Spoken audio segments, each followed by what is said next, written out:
möchte ein paar einleitende Worte zu ihm als Person sagen. Den meisten hier wird Bhikkhu Bodhi ja wohl vertraut sein, aber vielleicht manchen nicht. Also er gehört der Schule von Jnana-Tiloka an, war ja der erste Festlandeuropäer, der ordiniert hat.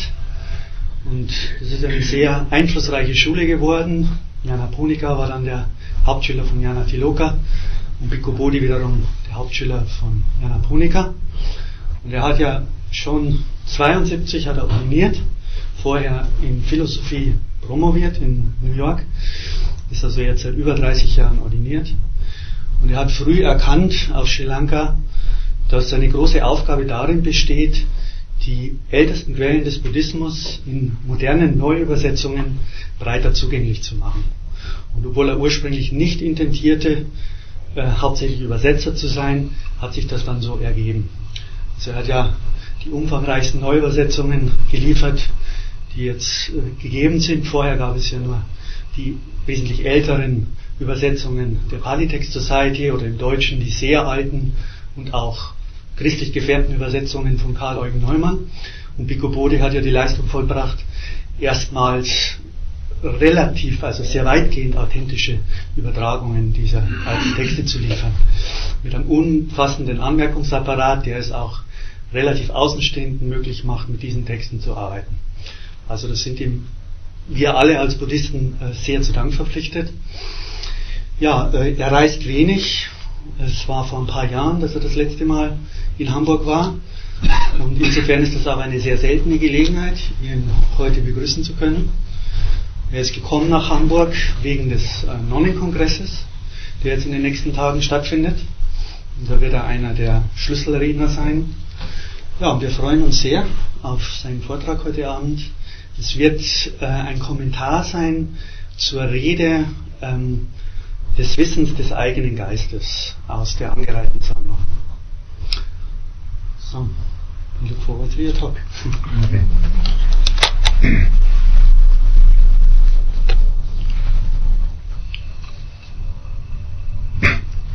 First, I would like to thank you for inviting me to come here to speak tonight and to express my pleasure to be here and to see some Dhamma friends that I haven't seen for about 5 years.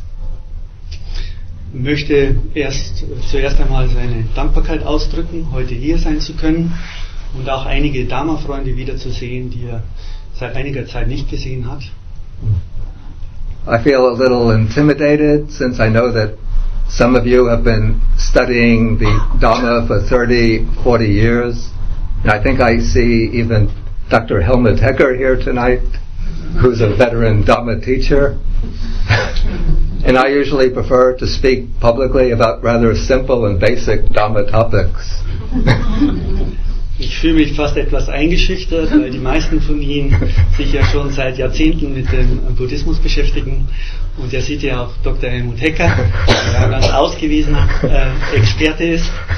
Und trotzdem möchte er heute als Thema ein eher generelleres Thema nehmen.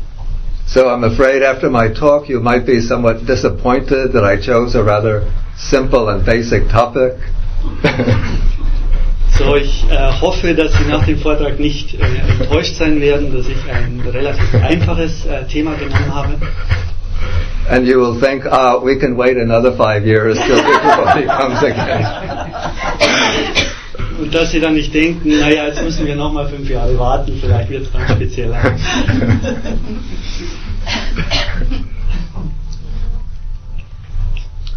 But one thing that I've learned in my own experience as a Buddhist monk for now 34 years, and that is sometimes the simplest and most basic steps in Buddhist practice are also the most difficult. Aber was ich gelernt habe in meiner langen Zeit als Mönch, seit über 30 Jahren, ist, dass manchmal die einfachsten und grundlegendsten Schritte auch die wichtigsten sind auf dem Pfad. And the text that I've chosen as the subject for the discourse tonight is a sutta that occurs in the Anguttara Nikaya It's the Book of 10, Sutta 51, and the subject of this discourse is knowing one's own mind, which is an important but also a very difficult subject. Also das Thema, das ich heute genommen habe, ist ein Kommentar zu dem Sutta 51 aus Buch 10 der angereihten Sammlung. Und das ist die Rede über das Kennenlernen oder die Erkenntnis des eigenen Geistes.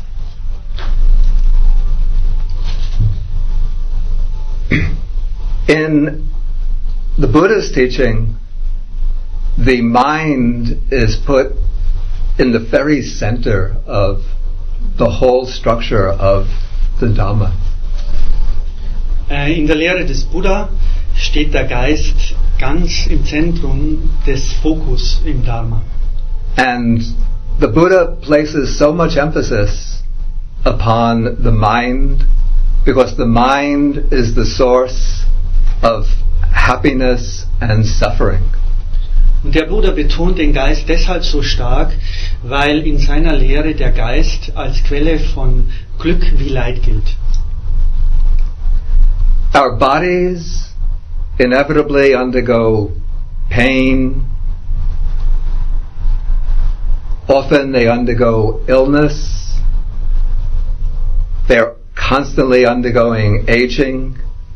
And at some point in the future, they will have to die. Unsere Körper erfahren Schmerz, sie sind immer wieder der Krankheit ausgesetzt, sie sind permanent dem Prozess des Alterns unterworfen und irgendwann werden sie sterben. This is the inevitable destiny for all of us who have acquired bodily existence. Das ist das unausweichliche Schicksal von allen, die körperliche Existenz angenommen haben. But there can be an enormous variety in our responses to this fate tied up with bodily existence. Aber es gibt eine große Vielfalt möglicher Reaktionen auf diese Tatsache der körperlichen Existenz. If our mind is untrained, undeveloped, then when we meet with bodily illness, bodily pain, then we react to these experiences with dejection, worry, concern, and then we experience mental suffering. Wenn unser Geist nicht trainiert ist, dann ist es gewöhnlich so, dass wir auf diese Vorkommnisse wie Krankheit, Alter und so weiter mit Abwehr, mit Verzweiflung oder anderen unguten Reaktionen antworten. In one sutta in the Vedana Samyutta, the Buddha compares this to a person who has been shot with one arrow and then he is shot with a second arrow. In einer Rede der systematischen Sammlung, und zwar der Gruppe, die sich mit den Gefühlen beschäftigt, vergleicht der Buddha dies mit einer Person, die von einem Pfeil getroffen worden ist und dann gleich von einem zweiten. The first arrow is the arrow of bodily pain. The second arrow, which is a sharper, more powerful arrow, more overwhelming arrow, is the arrow of mental pain. Und der erste Pfeil steht für den körperlichen Schmerz und der zweite Pfeil, der mächtiger ist, für die verschiedenen Formen des geistigen Schmerzes. But if our mind is trained and disciplined, then we fall ill, we meet with physical pain, we grow old, we die, but we can accept these events with equanimity, with peace, with a happy mind. Aber wenn unser Geist trainiert ist, dann können wir in dem Falle, wo wir mit Krankheit, Alter und Tod konfrontiert werden, mit Gleichmut, Frieden, ja vielleicht sogar mit einem gelassenen und glücklichen Geist reagieren. The Buddha compares this to a person who has been shot with one arrow, the arrow of bodily pain, but he doesn't let himself be shot by the second arrow. Der Buddha hat hier auch wieder ein Gleichnis Eine solche Person, die also weise reagiert, die vergleicht er mit einer Person, die von einem Pfeil zwar getroffen ist, dem Pfeil des körperlichen Schmerzes, aber dann nicht mehr von dem machtvolleren Pfeil des geistigen Schmerzes. But I will do the Buddha one better. The arrow of bodily pain, bodily illness, if we have the right attitude, can be turned into a teacher. It can be turned into something which gives us important instructions if we have the right attitude towards us. Ich möchte hier aber dem Buddha fast etwas ergänzen. Und zwar ist es so, dass selbst dieser erste Pfeil des körperlichen Schmerzes als ein großer Lehrer begriffen werden kann, wenn wir lernen, auch darauf weise zu reagieren. If we have the right attitude, the right perspective, then bodily pain, illness can teach us the lessons of patience, equanimity, can teach us the nature of the body, teach us the truth, the first noble truth of dukkha as something which is intrinsic to bodily existence. Denn die körperlichen Schmerzen können uns, wenn wir die richtige Haltung haben, ein Lehrer sein, der uns lehrt, Geduld zu üben, Gleichmut und der uns eine Möglichkeit gibt, in die Natur des Körpers tief zu blicken. And so, in this way, the experience of bodily pain and illness can help us in the development of wisdom. Und so kann also auch körperlicher Schmerz uns dabei helfen, Weisheit zu entwickeln.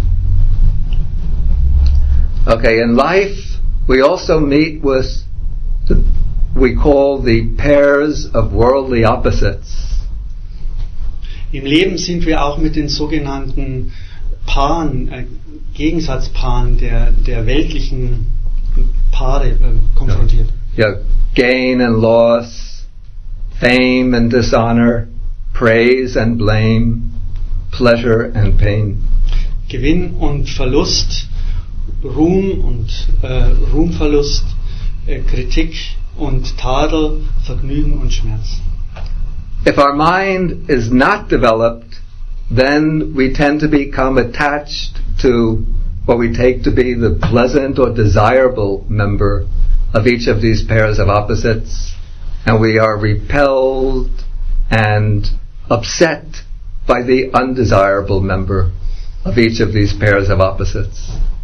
Wenn unser Geist nicht entwickelt ist, dann reagieren wir so, dass wir den vermeintlich angenehmen Teil dieser Gegensatzpaare, dass wir den mit Anhaftung sehen und mit Abneigung auf das andere Element betrachten. We then become trapped in this whirlpool of attraction and aversion, attachment and repulsion. Und dann sind wir gleichsam in dem Strudel von Heranziehung und Abstoßung, von Begehren und Abneigung. We're constantly seeking gain, fame, praise and pleasure, and we're constantly worried or anxious about loss, dishonor, blame and pain. Dann suchen wir ständig nach Gewinn, Ansehen, Lob und Vergnügen und sind in einem ständigen Abwehrkampf gegenüber Verlust, Ansehensverlust, Kritik und Schmerz. And in this way, in our daily life, we have no peace or stability of mind. Und so kommt es zustande, dass wir in unserem täglichen Leben keinen Frieden des Geistes erfahren. To find peace of mind, mental stability, we have to train the mind to move beyond these pairs of opposites, beyond attraction and repulsion. Um geistigen Frieden zu verwirklichen, geistige Stabilität, müssen wir unseren Geist trainieren, dass er über diese Gegensatzpaare hinausgeht. Yeah. Training the mind is important not only for our happiness and well-being here and now in this present life. Und den Geist zu trainieren ist nicht nur wichtig für das Glück und Wohlergehen in diesem jetzigen Leben. It's also important because the mind is the root of all of our actions. And it is our actions that constitute our karma. Es ist auch deshalb wichtig, weil der Geist die Quelle all unserer Aktionen ist und es sind unsere Aktionen, die das Karma darstellen.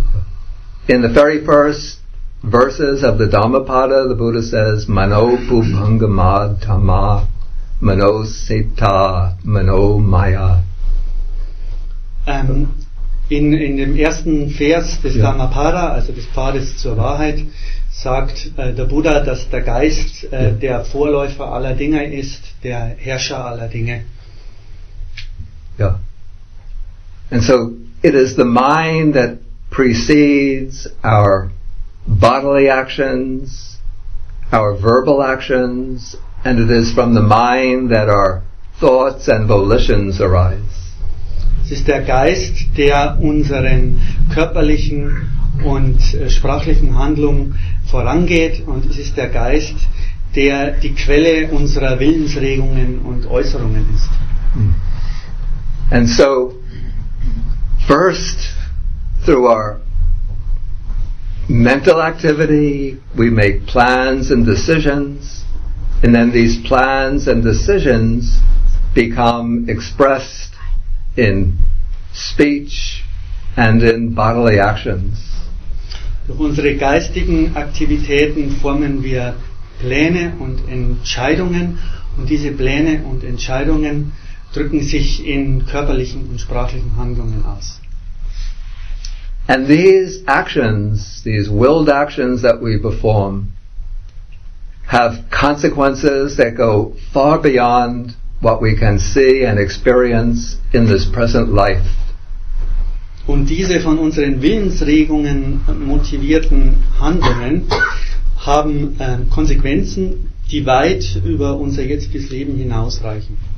The wholesome and unwholesome actions we perform create or build up our destiny in future lives, in our next life, and in life after that. Unsere heilsamen und unheilsamen Handlungen formen unser Schicksal in diesem kommenden Leben.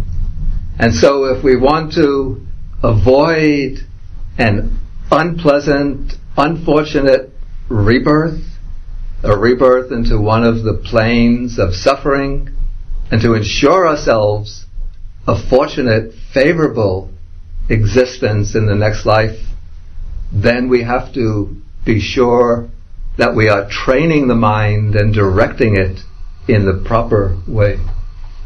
Wenn wir sicher gehen wollen, dass wir in guten Umständen wieder erscheinen, in einem künftigen Leben, und ungute Zustände vermeiden wollen, dann müssen wir uns jetzt darum kümmern, den Geist in richtiger Weise zu trainieren. But for Buddhism, the training of the mind has a still higher purpose, and that is the purpose of liberation. Aber im Buddhismus ist es so, dass das Training des Geistes einen noch höheren Zweck hat, und das ist der Zweck der Befreiung. For Buddhism, the ultimate goal is liberation from this entire cycle of birth and death. Im Buddhismus ist das letztliche Ziel die Befreiung von diesem ganzen Kreislauf von Geburt und Tod. And what keeps us in bondage to the cycle of birth and death, the samsara, are the defilements of the mind. Und was uns gefesselt hält an diesem Zyklus von Geburt und Tod, das sind die Verblendungen. The most basic defilements are what are called in the text the asavas, translated in different ways. Also die grundlegendsten Verblendungen sind die sogenannten Asavas, wird in verschiedener Weise übersetzt. Unheilsame Einflüsse ist eine Übersetzung. Here in this translation, I followed Venerable Nyanamoli in using taints, though I have to say I'm not really happy with that translation. Also ich selbst folge Jana Moli in seiner Übersetzung, der übersetzt Asavas mit Befleckungen. Aber ich bin nicht wirklich glücklich mit dieser Übersetzung. How about unwholesome influences? Influences, I think, is quite good, yeah. Unwholesome. Yeah. It's more literal. Asava, flowing in. Ja, also die unheilsame Einflüsse ist auch eine gute Möglichkeit. Okay, so the liberation from the round of birth and death depends upon liberating the mind from the asavas. Also diese Befreiung von diesen ständigen Runden von Geburt und Tod hängt davon ab, ob wir unseren Geist von den Asavas, den unheilsamen Einflüssen, Befleckungen befreien können. And liberating the mind from the asavas comes about through the work of panya, or wisdom, the work of understanding the real nature of phenomena. Und diese Befreiung des Geistes von den Verblendungen hängt zusammen mit der Entwicklung von Weisheit. Wisdom arises in a mind which has been purified, collected, focused, concentrated. Weisheit entsteht in einem Geist, der geläutert worden ist, der fokussiert und konzentriert ist. And this concentrated mind is not a mind which is forced and pounded into a state of concentration, but a mind which has been gradually shaped and molded over a long period. Und das ist nicht ein Geist, der praktisch in den Konzentrationszustand gezwungen worden ist, sondern der über längere Zeit in diesen konzentrierten Zustand gebracht worden ist durch Training. To shape or mold the mind, we have to understand our own minds. Und um den Geist in dieser Weise allmählich formen zu können, müssen wir zuerst einmal unseren Geist verstehen. Yeah. Each of us has different characteristics in our own mind. We have different weaknesses and different potential strengths. Jeder von uns hat spezielle Charakteristiken für seinen Geist. Wir haben unsere speziellen Stärken und auch Schwächen. And this sutta spoken by the Buddha, the discourse on knowing one's own mind, gives us a very concise, very neat little guide to understanding the nature of one's own mind. Und diese Sutta, um das es heute geht, über das Wissen oder Kennen des eigenen Geistes, gibt uns eine sehr feine und genaue Anleitung, wie wir unseren eigenen Geist kennenlernen können.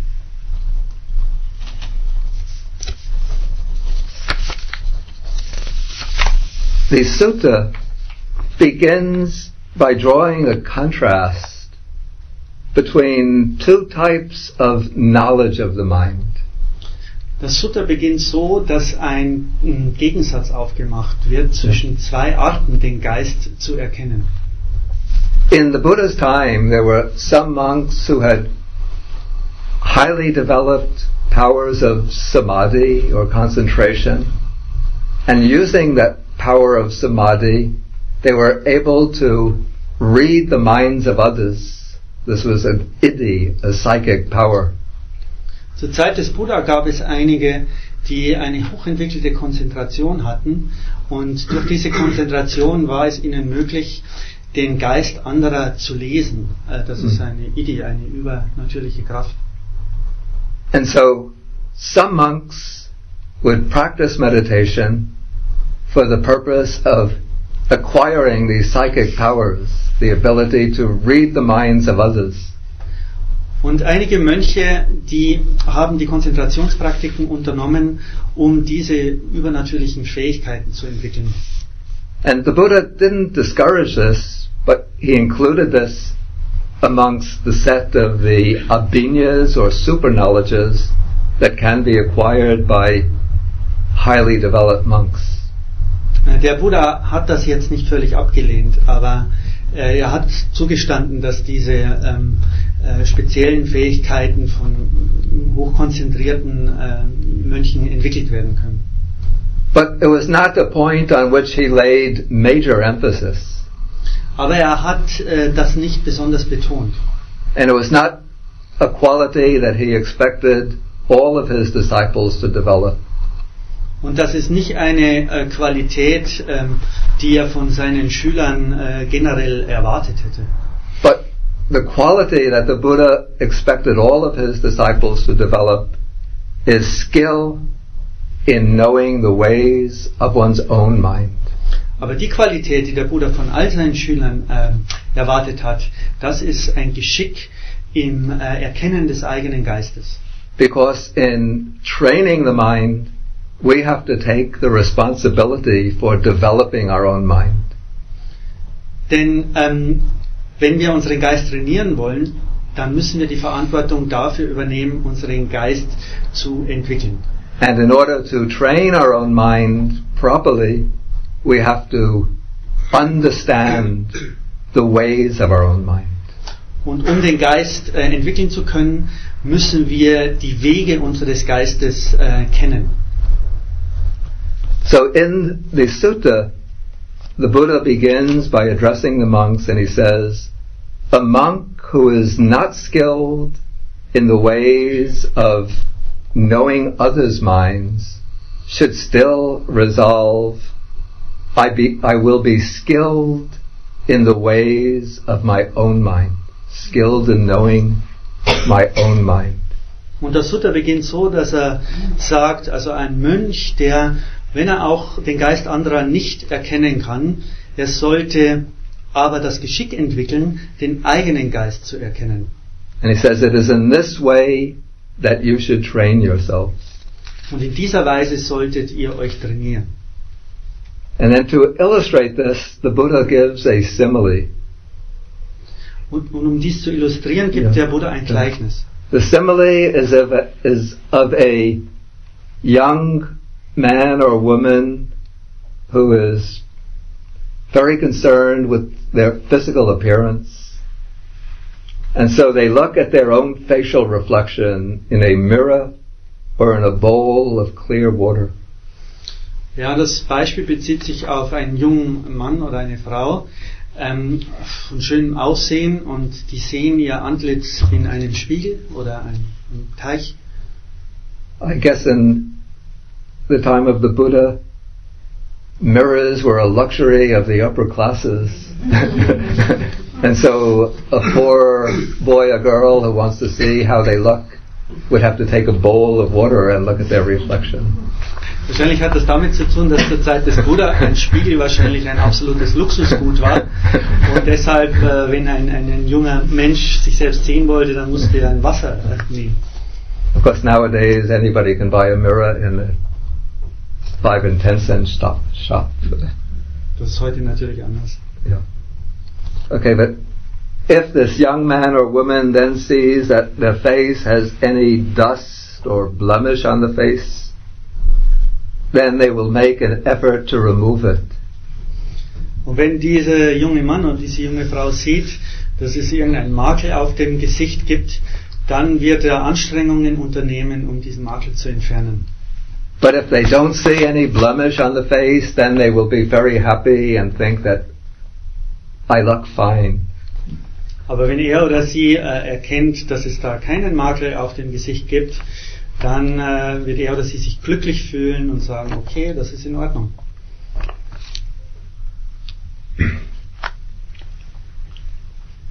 And so the Buddha says that this is the way in which, since he's talking to the monks, he says this is the way that a monk should examine himself in order to grow in kusala dhammas, in wholesome qualities. Und in dieser Weise sollte ein Mönch sich selbst, sein Geist untersuchen, so dass er in den heilsamen Dingen wachsen kann. Then the Buddha gives a list of the kinds of questions that one should use when examining oneself. Dann gibt der Buddha eine Liste von Fragen, die man anwenden sollte, um sich selbst zu untersuchen. And these 10 questions lay out 10 qualities which are pairs of positive and negative qualities. Und diese 10 Fragen beziehen sich auf 10 Qualitäten, die aus Paaren von positiven und negativen Eigenschaften bestehen. So one has to examine oneself to see whether one has this particular defilement in the mind occurring often, regularly, or whether one is usually often free from this particular defilement. Und es wurde einem hier empfohlen, dass man sich selbst untersuchen sollte daraufhin, ob man diese spezielle positive Qualität hat und ob man von der negativen frei ist. And so this is a practical training. It's a meditative practice. But to undertake this training or practice, one doesn't have to be sitting in a formal meditation posture to do it. Und das ist eine sehr praktische Übung. Und um diese auszuführen, müssen wir nicht in einer formalen Meditationshaltung sitzen. Under any circumstances, in any posture, under any condition, as long as one is awake, one can reflect back and see one's own state of mind. In jeder Körperposition, unter allen Umständen, egal wo man ist, kann man immer diese Reflexion durchführen, um den eigenen Geist einzuschätzen. And one can use this questionnaire that the Buddha gives in the sutta as a set of categories for understanding the nature of one's mind. Man kann diese Liste von Fragen, die der Buddha hier in diesem Sutta nennt, als Kategorien nehmen, um den eigenen Geist zu verstehen. And in this way one can come to some understanding of the dispositions, inclinations, tendencies of one's mind. So one knows what are the qualities that one has to eliminate and what are the qualities that good qualities one already possesses that one simply has to strengthen. Und so kann man ein klares Bild sich verschaffen über die Neigungen, die Ausrichtungen des eigenen Geistes und sich klar werden darüber, welche positiven Eigenschaften man hat und die es weiter zu entwickeln gilt und welche negativen Eigenschaften es zu überwinden gilt. Okay, I will read the list of qualities from the sutta. I'd actually requested that copies of the sutta photocopies be made and be made available to everybody who attends in English, but excuse me? They are available. They're available. Also wird jetzt diese Liste von Fragen im Englischen lesen. Es gibt auch Texte, die draußen liegen, wo das nochmal... Okay, so the Buddha continues and says, one should ask oneself, am I often full of longing? Longing here is abhijja, which is really a synonym in this context for desire or craving, or often without craving. Erste Frage ist, bin ich oft, man sollte sich fragen, ob man oft frei oder voll von Verlangen ist oder ob man öfter frei von Verlangen ist. Am I often full of ill will or often without ill will? Die gleiche Frage dann, ob man öfter voll von Abneigung oder Übelwollen ist oder frei von Übelwollen.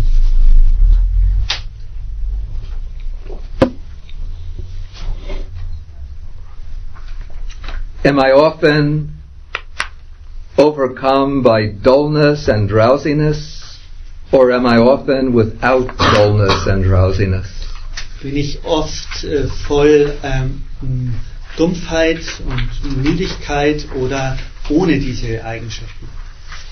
Am I often restless or often without restlessness?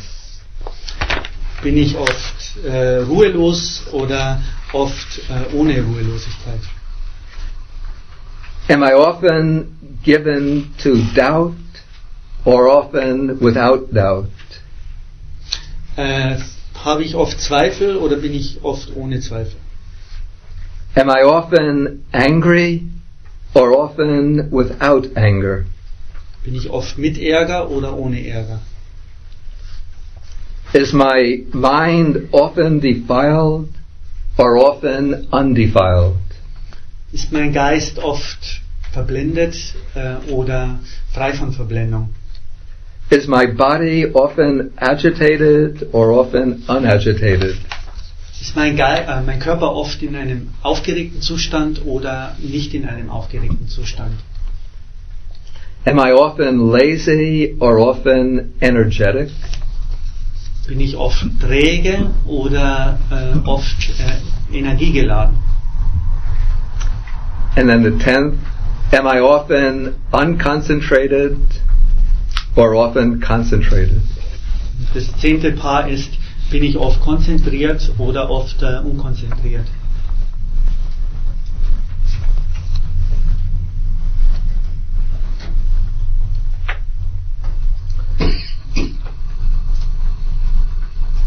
Now if we see that the way the Buddha has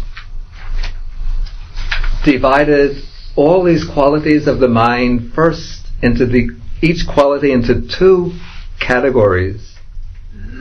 One is, for example, having a mind of longing or craving, or a mind without longing, and so on. A mind full of ill will or a mind without ill will. We see that the training of the mind is an ethical training. It's a training aimed at mental purification. Wenn wir uns die Natur dieser Gegensatzpaare, die der Buddha hier beschreibt, anschauen und was man sich da fragen soll, dann kann man daran erkennen, dass es um ein ethisches Training, ein Training der inneren Läuterung geht, weil es immer um die positiven Eigenschaften geht, weg von den negativen. So the Buddha is not interested in developing a complete psychology the way a modern theoretical psychologist might, but he takes the factors of the mind that are of primary interest from the standpoint of the project of gaining liberation. Also was interessant daran ist, dass es dem Buddha hier nicht um ein vollständiges Bild im Sinne unserer modernen Psychologie geht, sondern das ist ein sehr praktischer Ansatz. Es geht um die Qualitäten, die die geistige Entwicklung behindern, und nur diese werden genannt. Über die soll man sich bewusst werden und ihre positiven Gegenstücke entwickeln. And this project involves a purification of the mind. Also dieser ganze Ansatz geht davon aus, dass es um diese Läuterung des Geistes geht. And to achieve this mental purification, the different qualities of mind are divided into the two classes or categories of the unwholesome qualities and the wholesome qualities. Und um diese Läuterung zu Wege zu bringen, zu initiieren, sind diese ganzen Qualitäten immer in diese beiden Seiten aufgeteilt, die positive und die negative Seite. And the unwholesome states of mind are those qualities which we can say darken the mind, which pull the mind down, and which obstruct the arising of wisdom. Und die jeweils unheilsamen Qualitäten, die haben die Natur, dass sie den Geist sozusagen umhüllen, ihn herunterziehen und die Entwicklung von Weisheit verhindern. And so to allow the light of wisdom to arise and to shine, one has to purify the mind by removing these unwholesome qualities which are obstructive to the arising of wisdom. Und um dahin zu kommen, dass das Licht der Weisheit in einem selbst aufscheint, ist also die Aufgabe, den Geist von diesen negativen Qualitäten innerhalb dieser Gegensatzpaare zu befreien, weil sie die Entwicklung der Weisheit behindern. Now, if we look at the quality, the 10 specific qualities that are listed here, and attend particularly to the first 5, when we'll see that they form a particular set, does anybody recognize what set they form? Also wenn man sich jetzt diese 10 Qualitäten anschaut, insbesondere die ersten 5, dann kann man da eine bestimmte Systematik erkennen. Erkennt irgendjemand diese Systematik? Hindernisse. Right. 5 Hindernisse. Yeah, the first 5 are the familiar 5 hindrances. Die ersten 5 sind die wohlbekannten 5 Hindernisse. Yeah. Often in the listing of the 5 hindrances or in the exposition in the suttas, instead of using the term kama chanda, sensual desire, the word abhijja is used, which is here translated longing. Ja, nur dass oft in der Liste der 5 Hindernisse von Kama Chanda die Rede ist, also eher sinnlichen Begehren, und hier ist von Abhijja die Rede, also Sehnen, Sehnsucht. Yeah.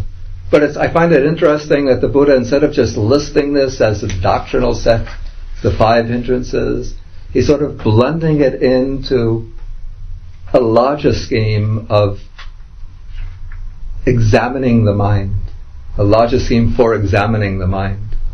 Aber was interessant eben hier ist, dass der Buddha also praktisch hier nicht die 5 Hindernisse als eine doktrinäre Reihe bringt, sondern sie eingliedert in einen größeren Kontext, bei dem es um die Untersuchung des Geistes im Ganzen geht. And the other 5 qualities that are mentioned seem to be related in some way to the 5 hindrances. We can't say that they're entirely separate from them.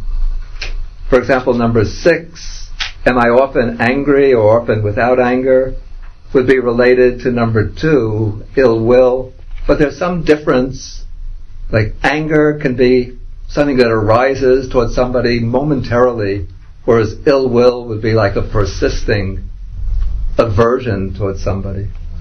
Während sich diese zweiten 5 innerhalb dieser 10 Qualitäten durchaus auf die ersten 5 beziehen, zum Beispiel 6. Faktor Ärger hat eine Beziehung zum zweiten Faktor Übelwollen. Beim Ärger ist es eher ein akutes Auftreten von Abwehr gegenüber einer bestimmten Person, während Übelwollen eher eine beständigere Qualität im Geiste ist.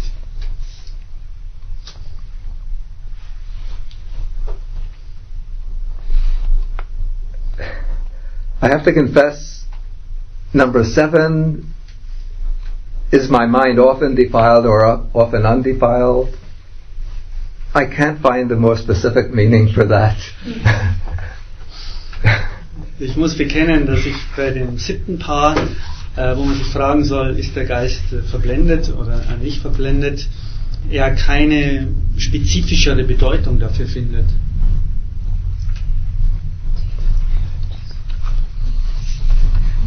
You're saying it's rather incomplete. It seems very general. Also die Aussage ist, dass dieses 7. Paar scheint sehr generell zu sein, nicht sehr gezielt. It seems almost like it's intended to cover everything that's not covered by these more specific defilements, perhaps.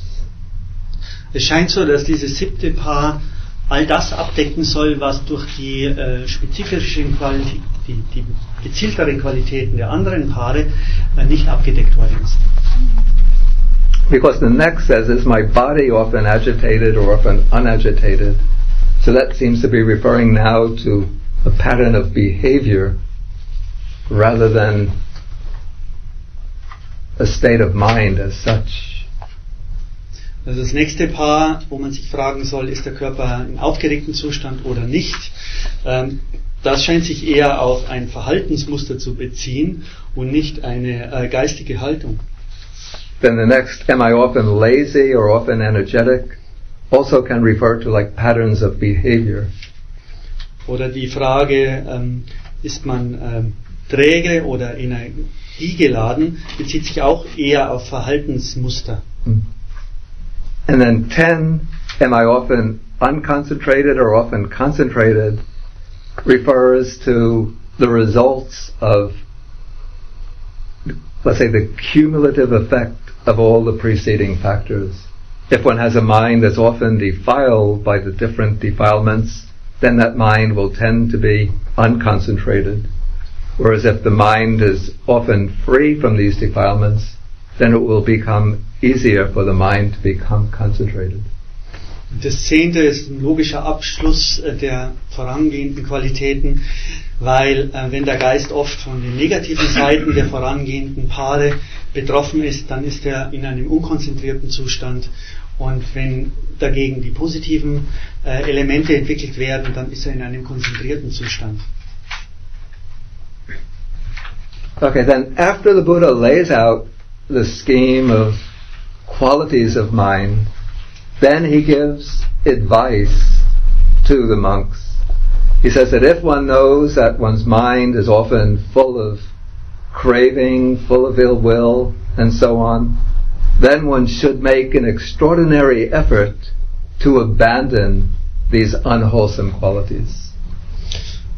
Im nächsten Schritt des Sutta gibt der Buddha dann einen Rat.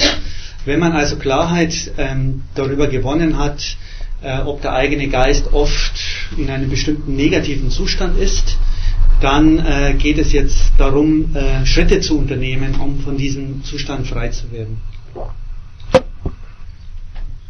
And he compares this to a person whose clothes or his head, this would be a turban, or his hair has caught on fire, and this person would make an extraordinary effort to extinguish that fire. Vergleicht das mit einer Person, deren Hut oder Kleider Feuer gefangen haben, und diese Person würde natürlich sofort alle Anstrengungen unternehmen, um dieses Feuer auszulöschen. And so in the same way, the Buddha is speaking to the monks that one should make an effort to abandon these unwholesome qualities. Und so wendet sich auch der Buddha in diesem Sinne an die Mönche, dass sie alle Anstrengungen unternehmen sollten, um diese negativen Qualitäten aufzugeben.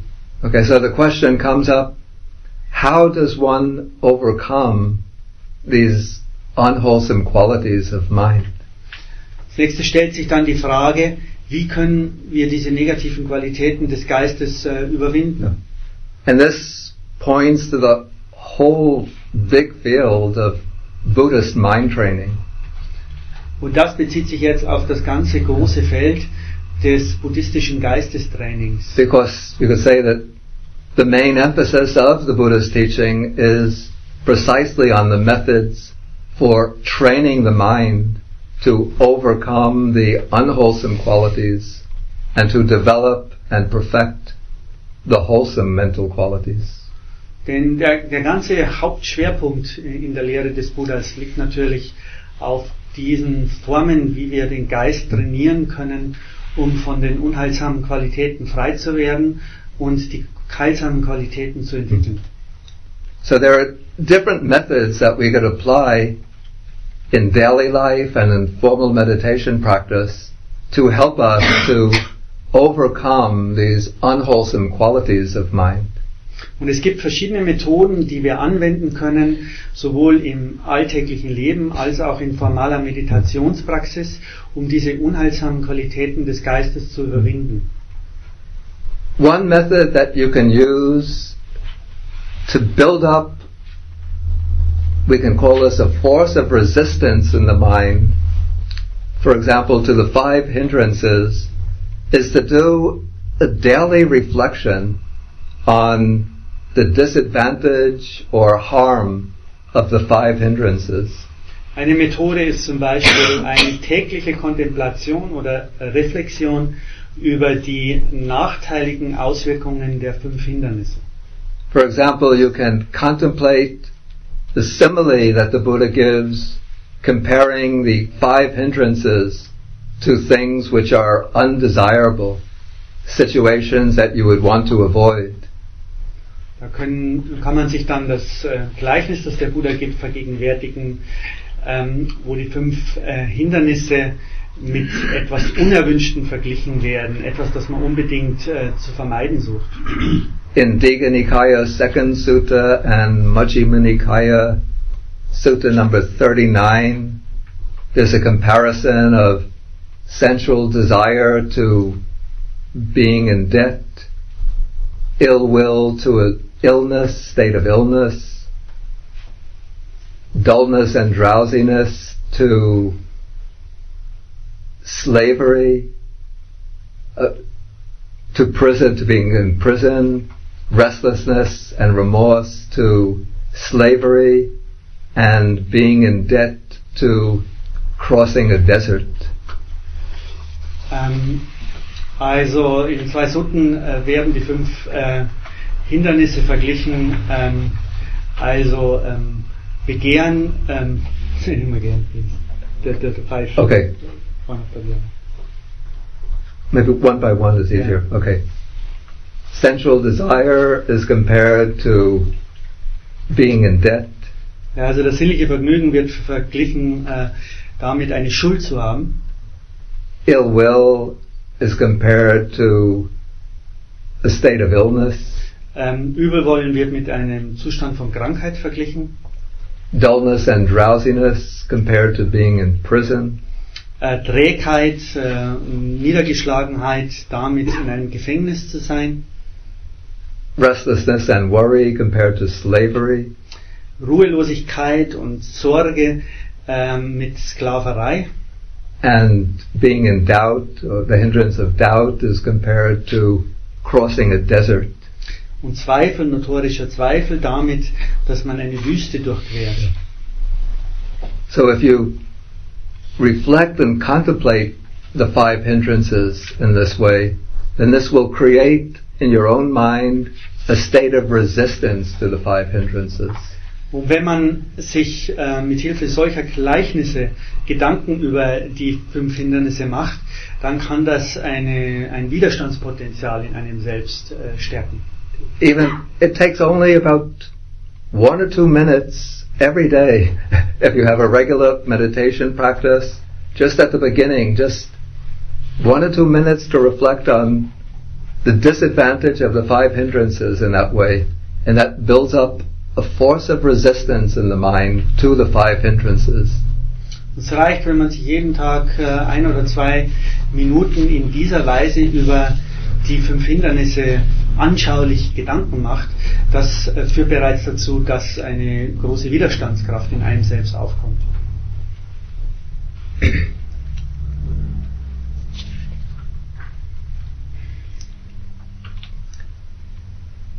Then, in the course of your daily life, when any of these unwholesome mental states arise, the first method you can use is what we call on-the-spot elimination. Dann im täglichen Leben, wenn sich irgendeine dieser Kräfte zeigt, dann ist die erste Methode, die es anzuwenden gilt, die sofortige Eliminierung. That is, when you notice the unwholesome mental state, you try to cut it off. Don't dwell on it and don't allow it to proliferate. Also sobald wir diese negative Eigenschaft bemerken, versuchen wir sie sofort abzuschneiden. Das heißt, wir ruhen nicht auf ihr, wir gehen nicht mit ihr und dehnen sie nicht aus. And to be able to do this skillfully, it's useful, very important to have some practice of formal meditation. Und um diese Fähigkeit tatsächlich zeigen zu können, anwenden zu können, ist es wichtig, eine gewisse formale Meditationspraxis zu haben. So when you practice sitting regularly, attending to a meditation subject like mindfulness of breathing, loving kindness meditation, or any other meditation subject that you find congenial, this helps to build up a certain force of mindfulness and concentration, so that when unwholesome qualities come into the mind, then you can recognize them more quickly and eliminate them when they come. Wenn wir zum Beispiel in unserer formalen Meditationspraxis regelmäßig Bewusstheit des Ein- und Ausatmens kultivieren oder auch die liebende Güte-Meditation, dann wird sich daraus ein gewisses Maß an Achtsamkeit ergeben, das es uns im Alltag ermöglicht, sobald sich eine dieser Hindernisse zeigt, sie auch sofort in der beschriebenen Weise abzuschneiden. Sometimes one might find it difficult to focus upon a single object, like the breathing, the rising and falling of the abdomen, or a subject like loving kindness. One might then simply sit and watch the mind flowing past, observing each thought as it comes in and passes away without attaching to any thought, but letting the mental states come in and pass away, each one flowing by without any clinging to it. Wenn es uns eventuell schwer fällt, mit dem Ein- und Aus des Atmens zu sein oder mit dem Heben und Senken der Bauchdecke, ist es auch möglich, sich einfach die vorbeiziehenden Geisteszustände klar zu machen, also sich praktisch auch den Wandel zu vergegenwärtigen und dadurch nicht an diesen Fluss anzuhaften. This will weaken the grip of unwholesome thoughts upon the mind. Diese Vergegenwärtigung wird den Zugriff der unheilsamen Qualitäten über den Geist schwächen. Because you are not identifying with the thoughts, but you are just watching the thoughts, letting them arise and pass away, not taking the thoughts to be I and mine. Das bedeutet nämlich, dass wir dann nicht mit den Gedanken identifiziert sind. Es gelingt uns einfach, das Entstehen und Vergehen der Gedanken zu sehen, ohne sie misszuverstehen als ich oder mein. When you become more familiar with the workings of your own mind, then if you notice one or another of these defilements becoming particularly obstructive, then one might want to use a meditation that is directly the direct antidote to that defilement. Wenn wir aber schon vertrauter mit unserem Geist sind und erkennen, dass irgendeine dieser Qualitäten einen besonderen Zugriff auf uns hat, dann kann eine Methode sein, dass man ein spezifisches Gegenstück in der Meditation zu dieser Qualität anwendet. For example, if somebody has a lot of trouble with ill will and resentment to others, then it's recommended that they practice the meditation on loving kindness. Wenn jemand zum Beispiel viel mit Übelwollen, Ablehnung zu tun hat, dann wird dieser Person empfohlen, die Praxis der liebenden Güte regelmäßig durchzuführen. Or if somebody has a lot of trouble with restlessness and wandering mind, then it's recommended that they practice a meditation which involves focusing the mind on a simple object, like mindfulness of breathing. Oder wenn jemand viel mit Ruhelosigkeit, einem wandernden Geist zu tun hat, dann wird einer solchen Person empfohlen, sich in der Praxis mit einem einfachen Objekt zu befassen, etwa dem Ein- und Ausfließen des Atems. Generally, at the beginning, it's good to use mindfulness of breathing as a way of getting familiar with the workings of one's own mind. Es ist in jedem Fall generell gut, die Bewusstheit des Ein- und Ausatmens zu kultivieren, um damit sich Klarheit über die Vorgänge im eigenen Geist zu verschaffen. But once one becomes familiar with the particular weaknesses or unwholesome tendencies of one's own mind, one sometimes has to use other meditation subjects to weaken those tendencies. Wenn wir uns dann aber auf diese Weise klar geworden sind, dass wir mit ganz bestimmten Schwächen immer wieder zu tun haben, dann können wir eben auch gezieltere Methoden anwenden, etwa solche bewussten Gegenstücke zu bestimmten negativen Qualitäten. Okay, then at the end of the sutta, the Buddha says that when one knows that one's mind has been cleared of these defilements of the mind, then one should establish oneself upon the wholesome qualities of the mind and make an effort to reach the destruction of the asavas. That is, an effort to reach full liberation of the mind. Wenn man dann so weit gekommen ist, dass man sich von diesen negativen Qualitäten des Geistes gewissem Maße befreit hat, dann soll man sich fokussieren auf die Entwicklung der positiven Qualitäten, um letztlich die Befreiung des Geistes von diesen unheilsamen Einflüssen zu verwirklichen. This, of course, is pointing to a very high level of attainment. I don't think we have to push ourselves higher to a higher level than we are already at, but we should start at a rather humble level and simply examine the state of our mind in the course of our everyday life to try to understand what are my weaknesses and also what are my strengths. Also dies bezieht sich jetzt auf eine sehr hohe Entwicklungsstufe.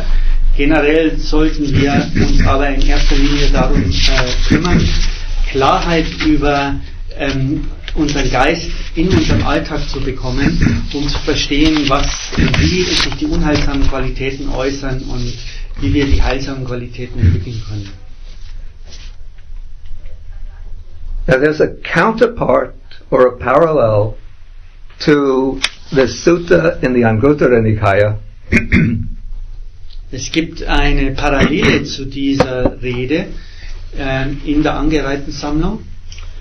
That's been preserved in Chinese translation in the Chinese counterpart to the Pali Majjhima Nikaya. Und das ist erhalten in den chinesischen Übersetzungen, also in der Gegenstück, also in der Parallele zu den Sammlungen des Pali-Kanons. Yeah. This is in the Chinese Madhyama Agama Sutta number 110. Das ist die Rede Nummer 110 in der chinesischen Madhyama Agama, die der mittleren Sammlung entspricht. And in the directions in that sutta for examining the mind, besides mentioning the defiled qualities and their absence that one should examine, it says one should also examine one's mind to see whether one's mind often has faith or is often without faith, whether the mind is often with energy or without energy, whether the mind is often with mindfulness or without mindfulness, often with wisdom or without wisdom. Ja, was dann noch hinzukommt in dieser chinesischen Version sind 4 Paare, das ist, ob der Geist mit Energie oder ohne Energie ist, mit Glauben, ohne Glauben, Faith, Energy. Yeah, faith, no faith, energy, laziness, Trägheit, yeah, mindfulness, Achtsamkeit. no mindfulness, and wisdom or lack of wisdom. Und Weisheit oder keine Weisheit. And of course, concentration and no concentration are already mentioned.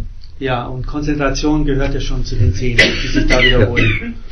So this version of the sutta is mentioning, besides defiled qualities of mind, it's also mentioning that one should examine one's mind to see whether the qualities that correspond to the 5 indriyas, the 5 spiritual faculties, exist or not. Also was da noch hinzukommt, ist, dass man sich klar werden soll, ob die Qualitäten, die den 5 Fähigkeiten, also eine bestimmte Lehre, entsprechen, ob die da sind oder abwesend sind. vielleicht doch eine Pause machen? Oh, wie denken Sie? He said around 7 that we perhaps should 10 minutes break. Is that okay for you? Yeah, I'm coming to the very end of the talk. Yeah, Yes. I just told you in the beginning that around 7 I would like to yeah, I'm coming to the very end of the talk. I So see. I will just stop. Then we'll have a break. Then questions and answers. Okay. I was just coming to the last few sentences. Okay. That's okay. Yeah. Er war ohnehin fast zu Ende, jetzt die letzten Sätze und dann gibt es eine Pause und danach sind dann Fragen und Antworten. Yeah. So from this version of the sutta, we say we shouldn't only look just for defilements and whether the mind is clear of defilements, but we should also look for positive potentials in the mind and seek the seeds of those positive potentials and bring those positive potentials to fuller development till they become strong allies in the work of achieving full mental development and liberation. Also was dann hinzukommt in dieser chinesischen Version, ist, dass man sich also nicht nur über die verschiedenen Formen von Verblendung klar werden soll oder ihre Abwesenheit, sondern es ist ein spezieller Fokus auch auf diese positiven Qualitäten, wie sie mit den 5 Fähigkeiten beschrieben sind, um den Geist weiterzuentwickeln. In this case, the 5 helpers of 5 positive qualities are faith, energy, mindfulness, concentration and wisdom. Also Glaube, Energie, Achtsamkeit, Konzentration und Weisheit.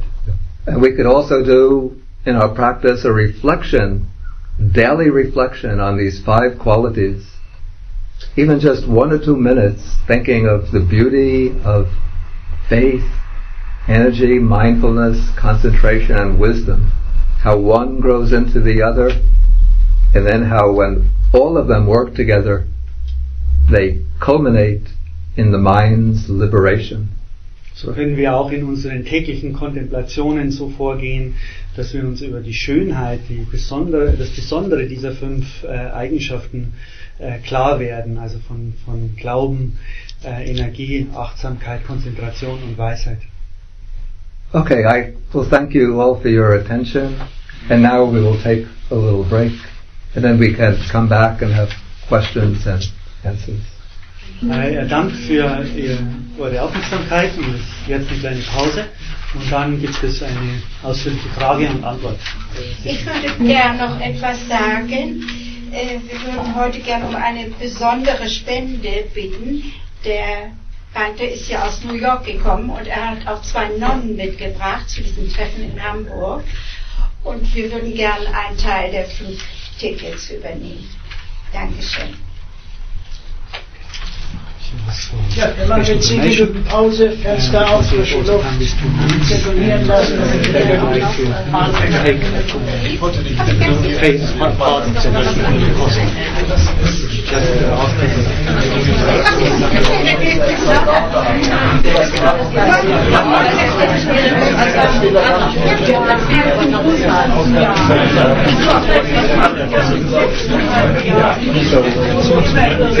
My ticket was already paid for by Upload, and the ticket for the non-sales and sponsored by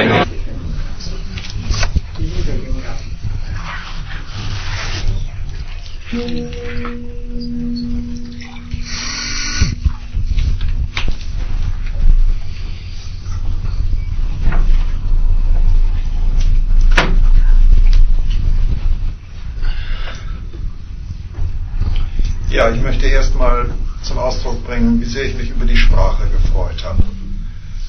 Ich habe schon manchen Mönch auf der Welt, buddhistischen Mönch, hochgebildete Leute getroffen und es ist immer das Gleiche. Die haben eine treffende, eine einfache Sprache, genau wie der ehrwürdige Bhikkhu Bodhi und wie das buddhistische Seminar auch. Also, wunderbar. Yeah, first of all, I would like to say that he was very happy about the simple approach.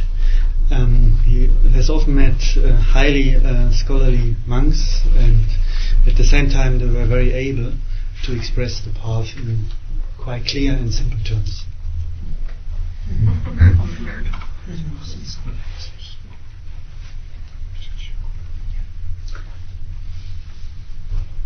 Yeah, may I ask the question? Of course. About these, I may.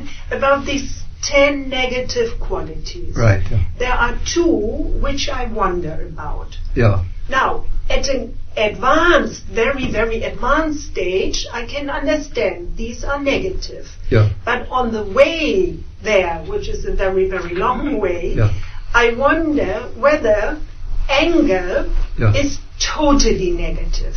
Yeah. One point. And then longing, but maybe that is a matter of translation also, because longing can give you a good impetus and energy and motivation. So if you would say about this is a good Moment. Wenn jemand Englisch genug kann, sollte die Frage in Englisch stellen, so wie sie es Hella gemacht hat, aber dann selbst auch gleich übersetzen. Ja. Muss gleich in Deutsch gesagt. Also was diese 10 negativen Eigenschaften angeht, wenn man schon sehr, sehr, sehr, sehr entwickelt ist, kann ich verstehen, dass sie negativ sind. Aber auf dem Weg zu dieser hohen Entwicklung, der ja ein sehr, sehr langer Weg ist,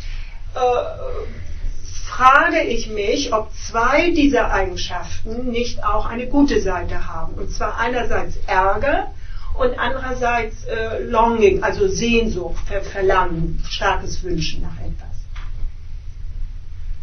Okay. Both are good questions. I'll take the second point first. Das sind beides gute Fragen. Er möchte sich zuerst auf den zweiten Punkt beziehen. The second point indicates to me that there's a fault in this translation, which is my fault because this is my own translation. Der zweite Punkt macht mir klar, dass es einen Fehler in dieser Übersetzung gibt, und das ist mein Fehler, weil es ist meine Übersetzung. It suggests that longing is not a good translation for the Pali word abhijja. Eigentlich ist nämlich Sehnsucht keine gute Übersetzung für den Pali-Begriff abhijja. Earlier I had been using the word covetousness, which is a word that we never use in English anymore. Früher habe ich den Begriff Begehrlichkeit verwandt, aber das ist ein Begriff, den wir heute im Englischen überhaupt nicht mehr verwenden. But the word abhijja here suggests more something we would call greed or craving. Aber der Begriff abhijja legt eigentlich eher eine Qualität von Gier oder Verlangen nahe. And when it's used in this particular set, it seems to be serving as a replacement for, in Pali, kamachanda, which is the first of the 5 hindrances, which means sensual craving. Und hier in diesem Kontext scheint es eine Ersetzung für Pali kamachanda, also das sinnliche Begehren zu sein. So the word longing, actually, the English word longing, could mean a longing for wholesome things, for good things. That would be definitely a positive quality. Beim Englischen, also Sehnsucht nach heilsamen Qualitäten ist natürlich eine positive Eigenschaft. Okay, now anger is a trickier point, because I'm an American. And often these days I'm very angry with what goes on in my country. I'm angry about what is going on here. But I don't think your country spends $500 billion on armaments. Ja, also mit Ärger ist das so eine Sache, weil ich muss zugeben, dass ich heutzutage also manchmal sehr ärgerlich bin über das, was in meinem Land passiert. Und Hella hat dann gesagt, naja, das gilt auch für hier. Und er antwortet, aber ich glaube nicht, dass hier $500 Billionen für Aufrüstung ausgegeben wird. I was thinking of all the people thrown out of employment. These things, economic activities. Okay, but let us say that this is the way I would understand it. anger as a subjective state which gets possession of one and sort of pulls down the mind, obsesses the mind, is a quality that we have to overcome. It's a negative quality that we have to overcome. Also Ärger in dem Sinne, dass es eine besetzende Qualität ist, also die den Geist herunterzieht. In diesem Sinne ist Ärger natürlich etwas, was wir loswerden müssen. But I would say that there is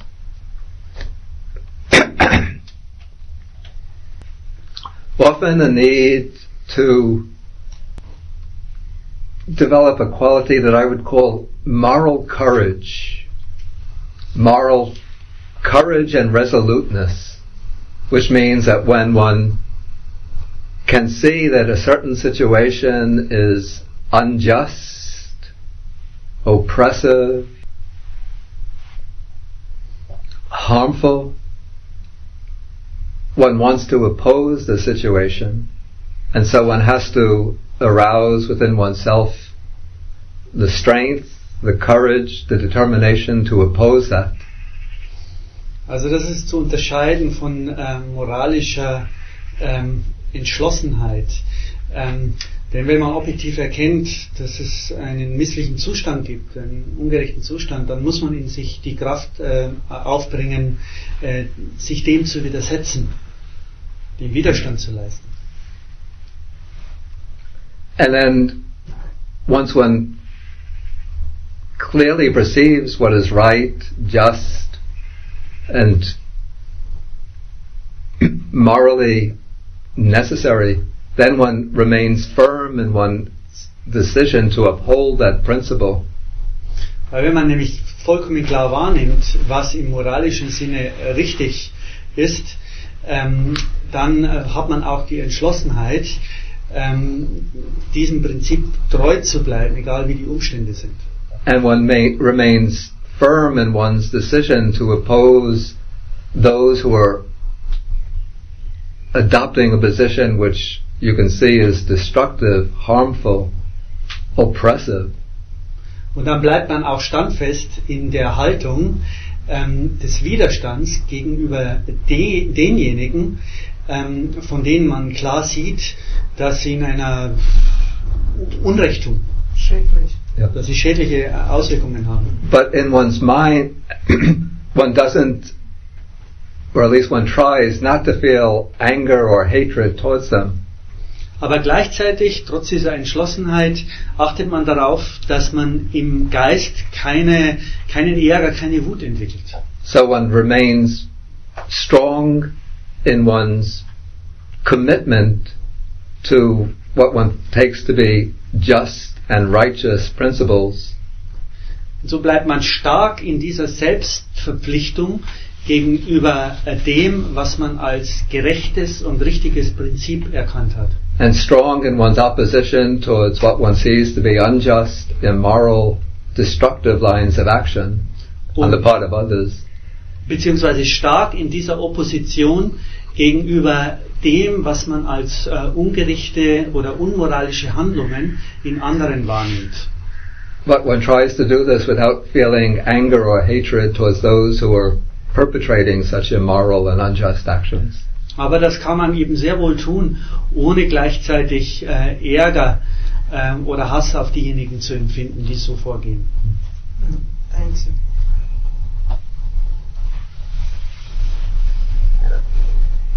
Also ich wüsste gerne bestimmt, was ich meine, gelesen zu haben, dass er an einer Übersetzung von einer angereihten Sammlung arbeitet und wenn die dann erhältlich ist und was er als nächstes übersetzt dann.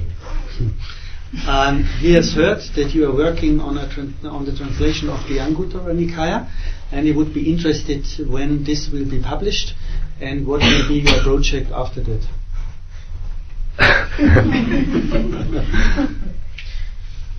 Yeah, it might be about 2 years before it's finished.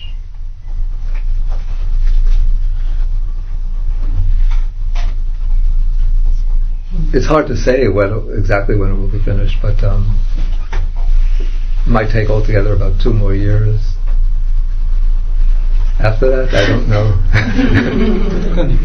No, I have no intention to do it. The Khuddaka Nikaya. Also er schätzt etwa noch 2 Jahre, dann wird er damit fertig sein.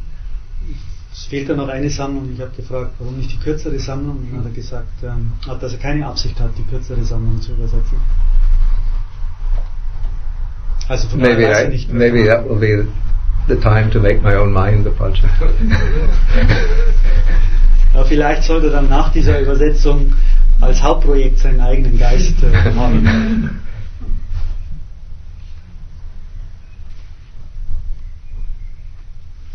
Ich habe eine Frage. Die 5 Hemmungen, die aufgezählt werden in dieser Reihenfolge, ist das eine Aussage darüber, ich sag mal, dass die erste Hemmung am stärksten oder am schlimmsten oder irgendwas ist, oder ist das eine willkürliche Reihenfolge, oder steckt da noch was dahinter? Question regarding these 5 hindrances. Should it be understood in that way that there's a certain logic such that, for example, the first quality is the strongest, or is it a rather arbitrary sequence of the 5 hindrances? Of the 5 hindrances. The way I would understand it, I would see the first 2 hindrances are the 2 strong, we call these the 2 grossest hindrances, the 2 strongest hindrances. Die ersten beiden Hindernisse sind die beiden stärksten. That is sensual desire, greed or craving, and ill will. Right. Sinnliches Verlangen oder Gier und Übelwollen. And maybe different people will incline more towards one or the other of these 2 hindrances. Und je nach Typus kann es schon sein, dass eine Person mehr zum ersten oder zum zweiten Hindernis neigt. And then the other 3 hindrances, dullness and drowsiness, sometimes translated sloth and torpor, restlessness and remorse and doubt, are subtler and, you would say, weaker, though of course for some people it could be quite strong, but let's say they're subtler than sensual desire and hatred, and they're more closely connected with delusion, I think, or ignorance as the underlying root. Und die nächsten 3 Hindernisse, also Trägheit, Dumpfheit, Ruhelosigkeit und Zweifel, die sind subtiler und haben mehr mit grundlegenden Verblendungen zu tun. More with basic delusions of the mind. Well, with delusion as the root, you know, the 3 roots. Yeah. So we could say the first hindrance is connected with lobha as the root. The second hindrance is connected with dosa, with hatred as the root. And then the other 3 hindrances seems to be connected with moha as the root. Ja, also diese 3 letzten, die sind mehr verbunden mit der dritten der 3 primären Geistesgifte, nämlich Verwirrung, Verblendung auch manchmal übersetzt, während die ersten beiden Hindernisse sich eben beziehen auf die ersten beiden Geistesgifte, also Gier und Hass. Das sind spezifische Aspekte von diesen Qualitäten. You said at one point that it's not a complete picture of how the mind works. The Buddha's emphasis was on giving the explanation for liberating practices. Yeah. And you took this as an example. Yeah. Would you say that generally applies to the whole approach of the suttas? More or less, at least compared to the commentaries of the Abhidhamma in first translation? Generally, I mean, there are some suttas which have, we could say, give a little more, which lay the foundation, say, for a more theoretical psychology than this particular sutta here. But they're not developed in a lot of detail, because the concern is not to develop a theoretical analysis of the mind and all of its functions, but the emphasis is always quite a practical one. Mm-hmm. But it doesn't apply to the Abhidhamma. I have to say, even the Abhidhamma, at least in its early form, that practical purpose is still underlying the Abhidhamma. the basic categories used for classifying mental states is a practical one. The way states of mind are divided, the basic categories of kusala dhammas, akusala dhammas, of vyakata dhammas. But maybe as one goes on into the Abhidhamma commentaries and later commentarial literature, then there comes to be more of an interest in the theoretical aspects of the functioning of the mind. Also ich habe ihn gefragt, weil er an einer Stelle sagte, hier wird kein theoretisches Modell vom Geist im Sinne unserer modernen Psychologie gegeben, sondern nur Erklärungen für konkrete Praktiken, um den Geist zu befreien, ob dieser Ansatz generell für die Suttas gilt. Und er hat gesagt, ja, eigentlich schon, aber es gibt bestimmte Suttas, in denen es eher in Richtung eines theoretischen Modells geht, aber generell ist dieser praktische Ansatz immer vorrangig. Und dann habe ich gefragt, ob dann diese Psychologie eher für die Kommentare und den Abhidhamma gilt, und er meinte, auch für den Abhidhamma und die Kommentare, zumindest in den frühen Stufen des Abhidhamma, gilt das nicht. Da war auch der Ansatz vorrangig ein praktischer. Also da wird ja auch im frühen Abhidhamma unterschieden zwischen den heilsamen, unheilsamen und neutralen Geistesfaktoren, die in allen Details erklärt und voneinander abgegrenzt werden, und das ist ein praktischer Ansatz. Aber in den späteren Stufen des Abhidhamma dann ging es immer mehr in Richtung eines theoretischen Modells. Yeah, but one has to remember even that the theoretical schemes that one finds in the later Abhidhamma literature have grown out of this practical project that underlies the early Abhidhamma literature. Und selbst diese eher theoretischen Modelle des späteren Abhidhamma haben sich ganz klar ergeben aus diesem praktischen Ansatz des frühen Abhidhamma. So I think it becomes somewhat misleading to put the later Abhidhamma literature alongside contemporary works of cognitive psychology as though they're both speaking on the same level and working in the same direction.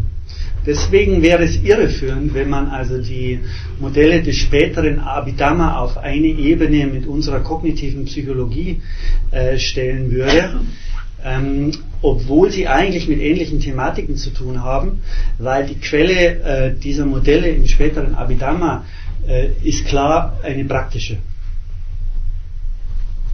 Nicht die einer Erklärung, sondern eines Hintergrundes für die Praxis.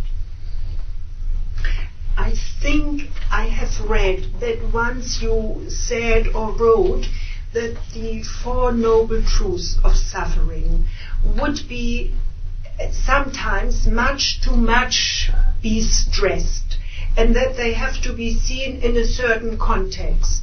That by just stressing the suffering, putting it, in the very first place, would not be the best thing. Am I mistaken? I think maybe, I'm not sure exactly what you saw that I said, but what I might have said is that if you take up like an introductory book on Buddhism, basic book like What the Buddha Taught, it uses the Four Noble Truths as the sort of framework for explaining what the Buddha taught. But when we see the way the Four Noble Truths function within the Buddha's method of expounding the Dhamma in his own teaching career, we see that the Buddha introduces the Four Noble Truths to a listener only when he knows that this listener is somebody who already has become confident that this person is one whose mind is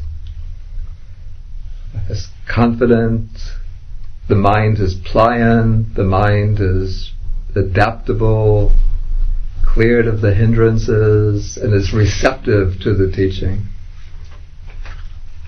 And so the Buddha begins introducing newcomers to the Dhamma not with the Four Noble Truths, but he begins by teaching according to this graduated discourse on the Dhamma, the Anupubi Dhammakata. He begins with teaching dana, the practice of giving, sila, morality, Some people here don't understand English, I think. Okay. Also deine Frage, wenn du das selbst nochmal kurz zusammenfasst, dann gleich deine Antwort. Ich habe gelesen oder gehört, ich glaube gelesen, dass der ehrenwerte Bhikkhu Bodhi gesagt hat, diese Wahrheit von den 4 edlen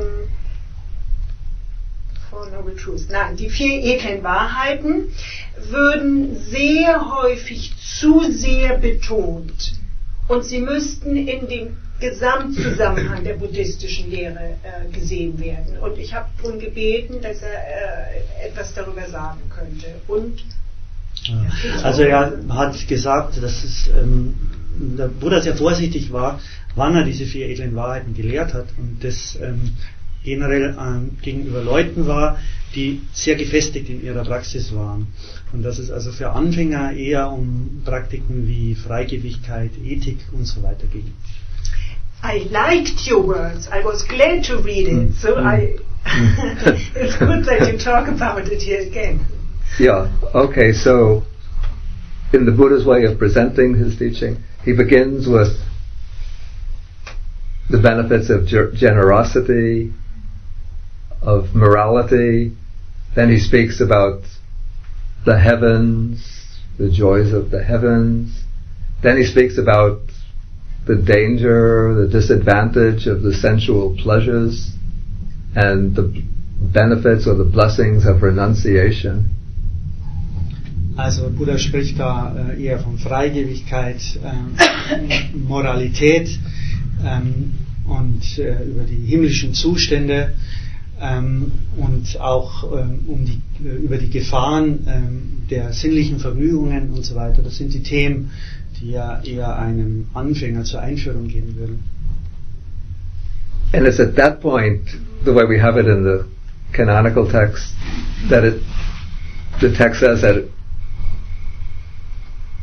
the Buddha knows that the mind of a listener has become confident, receptive, pliant, open to the teaching, and then he teaches that special Dhamma teaching of the Buddha's suffering, its origin, its cessation, and the path. Und wenn er dann gemerkt hat, dass der Zuhörer Vertrauen entwickelt hat, dass sein Geist geschmeidig geworden ist, dann würde es eher um die Themen wie die 4 edlen Wahrheiten gehen, also den Pfad und wie man den verwirklicht. Geschmeidig und aufnahmebereit. And so the Buddha's teaching on the Four Noble Truths, I think, as it would have been presented to an audience who is listening to it in his time, would have been understood against the background Indian understanding, which would have been that of beginningless lives in samsara, in a universe governed by the law of karma, according to which we migrate from life to life in accordance with our volitional actions, going from one realm to another, to upper realms through good actions, going to lower realms through evil or unwholesome actions, driven on by ignorance and craving. And so, to people who are listening, coming to the Dhamma from that perspective, then the Buddha teaches the Four Noble Truths, and the deeper reverberations of the teaching then become meaningful to them. Also muss ich vergegenwärtigen, dass der Buddha im geistigen Kontext gelehrt hat, in dem also völlig breit angenommen wurde, dass es ständige Wiedergeburten gibt und ein Auf und Ab, je nach der Qualität der eigenen Handlungen. Und die 4 edlen Wahrheiten sind also auch unter diesem Vorzeichen zu verstehen, dass es also damit um den Befreiungsweg geht aus diesem Zyklus. But if we come across a book which presents the Buddha's teaching, the Four Noble Truths, and we come at it without that background, then it seems that the Buddha is like a brilliant psychologist, but we lose these rich implications of the teaching. Also in bestimmten westlichen Büchern, wo es dann eher nur um die 4 edlen Wahrheiten geht, da kann es dann so erscheinen, dass der Buddha ein brillanter Psychologe war, aber es ist dieser Hintergrund zu berücksichtigen, vor dem er diese Lehren gegeben hat zu seiner Zeit.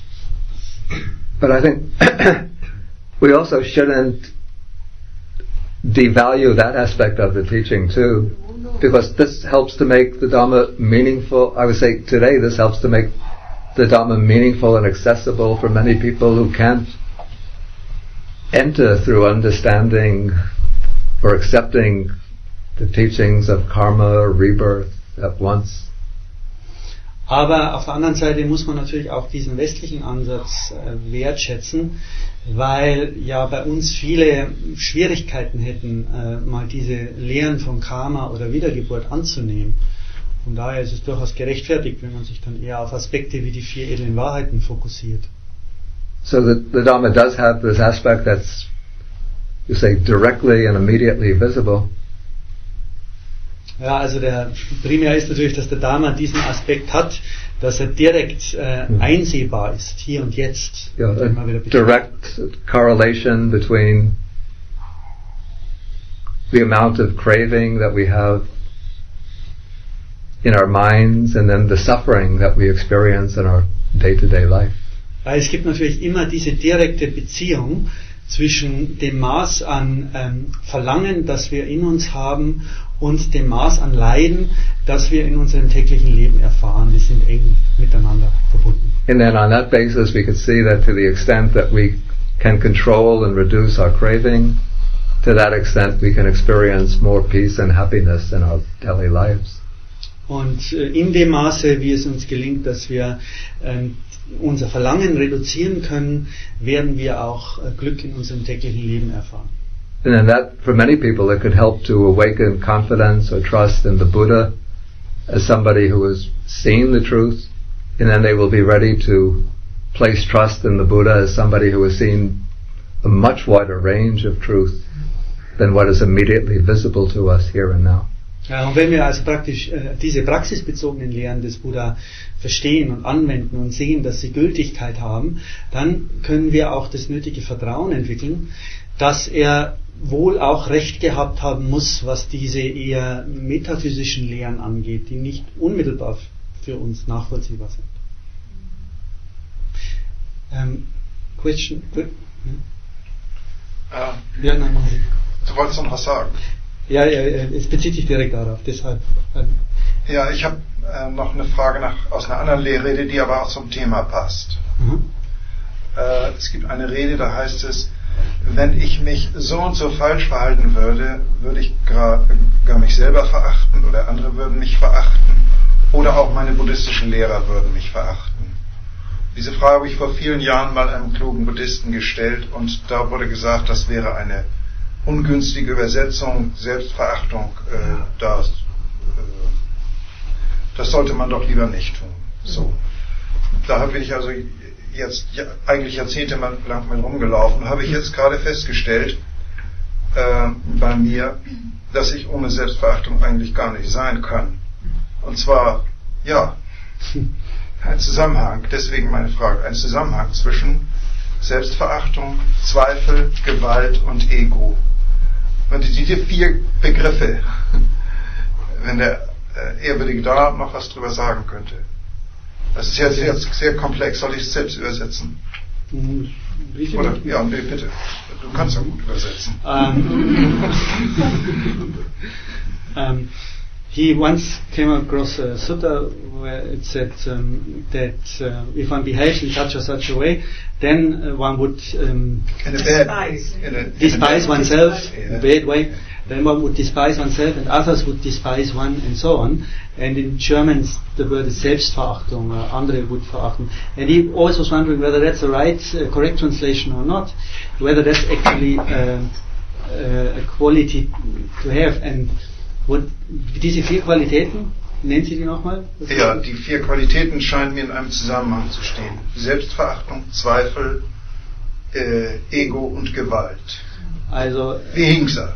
Self-despising, doubt, ego and violence seem to be in close correlation. he says. So, was ist Ihre Frage? Ob das zutrifft, dieser Zusammenhang? Ob ja, Selbstbehauptung ob er eine zutrifft und ob der Ehrwürdige dort noch einige Hilfestellungen geben könnte für diesen Zusammenhang. Does this correlation apply? I mean, is it correct what he says, that these four qualities are closely linked? Or would you want to add something to that?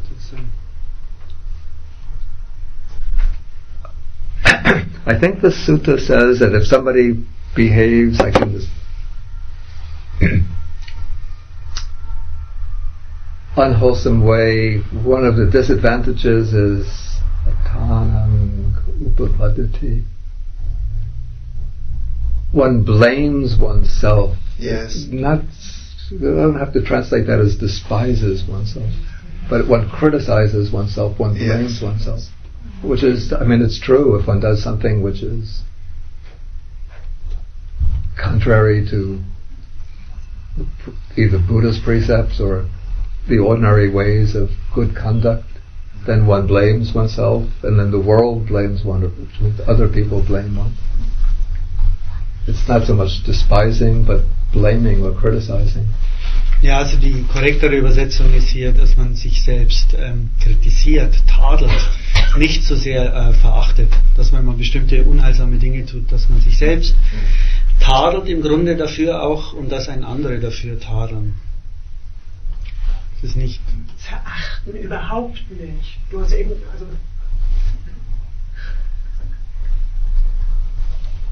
Ja, also verachten wäre nicht die korrekte Übersetzung.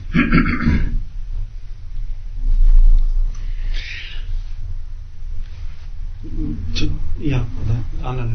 Also ich hätte gerne nochmal zu den 5 Fähigkeiten und 5 Vermögen Indriya und Bala.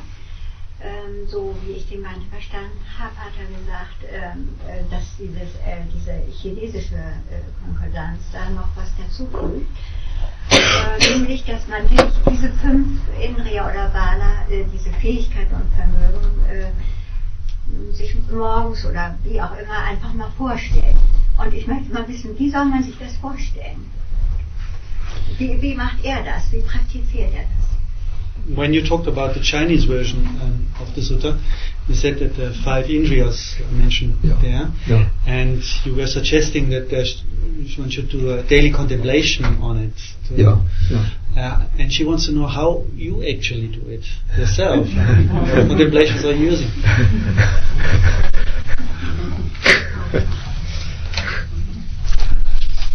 I use actually a different set of qualities. Also ja, hat andere Qualitäten, die sich hier vergegenwärtigt. But one can begin with faith. Take faith as the seed quality.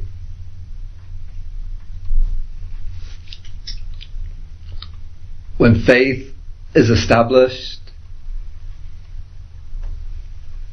then this is the seed of all good qualities. The Buddha speaks of faith as the seed. I'm going to be very brief because you want this to be done briefly. You don't want to do a long, elaborate contemplation which will take a lot of time.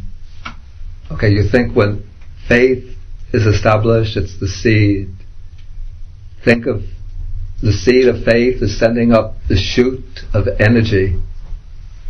Energy is the force of enables one to do wholesome qualities, to do wholesome deeds. Energy is applied to the development of mindfulness. Then think, through energy applied to the development of mindfulness, there arises the flowers of concentration.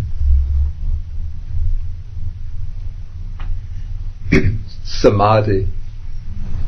And then from the flowers of concentration, they will grow the fruits of panya, of wisdom.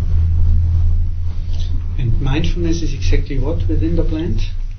Also faith is the seed, energy is growing out of the seed. Yeah, we could say that mindfulness will be like the branches coming out. Mhm. But faith Also- in what exactly? Faith is faith in the Buddha, Dhamma and Sangha. Also ein Beispiel, was er da nennt, wie man sich diese 5 Fähigkeiten vergegenwärtigen kann. Also Glaube, das wäre praktisch der Same. Die Energie, die sich aus dem Glauben ergibt, ist wie der Stängel, der aus dem Samen hervorwächst. Die Achtsamkeit, die sich aus der Energie ergibt, sind die Äste, die von diesem Stängel oder Stamm abgehen. Die Konzentration ist dann die Blüte, die sich ergibt, und die Weisheit ist die Frucht dieser Blüte. Und sie hat dann noch worauf sich jetzt Glaube bezieht, und er meint Glaube in Buddha, Dhamma und Sangha, also die 3 Juwelen. It's confidence rather than faith. Yeah, this is a matter of terms of translation, yeah. Okay. Kann man auch Vertrauen übersetzen? Ja, das wäre meine Frage gewesen, weil es ist mir auch ein Anliegen, dass ich gerade nichts glauben muss, sondern ein Vertrauen bringen kann. Und das hat nichts mit dem Glauben an etwas, was nicht erfahrbar ist, zu tun. Also ich finde das Wort Glauben da sehr unglücklich, muss ich sagen. Denn für mich war das gerade mit dem Vertrauen sehr wichtig. Yeah, it was the point you wanted to mention too, because these 3 refuges, for example, is something one can directly experience, and so the term confidence seems to be much more suitable, because from her view, faith seems to refer more to something that you cannot necessarily verify in her own experience. Okay, if the word confidence, if you feel more comfortable with the word confidence, then use the word confidence. Wenn du dich besser fühlst mit dem Begriff Vertrauen, dann soll man den benutzen. For me in English, the word, because I don't come from a Christian background, so the word faith doesn't have that particular resonance that Christians, that Buddhists who have come to Buddhism with a Christian background will have some resistance to the word faith, but I don't have that resistance to it. Ja, ich habe ja keinen christlichen Hintergrund, und von daher habe ich auch nicht diesen Widerstand gegen den Begriff Glaube. And the word confidence to me seems very weak. Für mir scheint der Begriff Vertrauen eher relativ schwach zu sein. Nee, umgekehrt. Confidence, Zutrauen ist schwach. Faith ja, habe ich doch gesagt. Much more. Achso, Verzeihung. Faith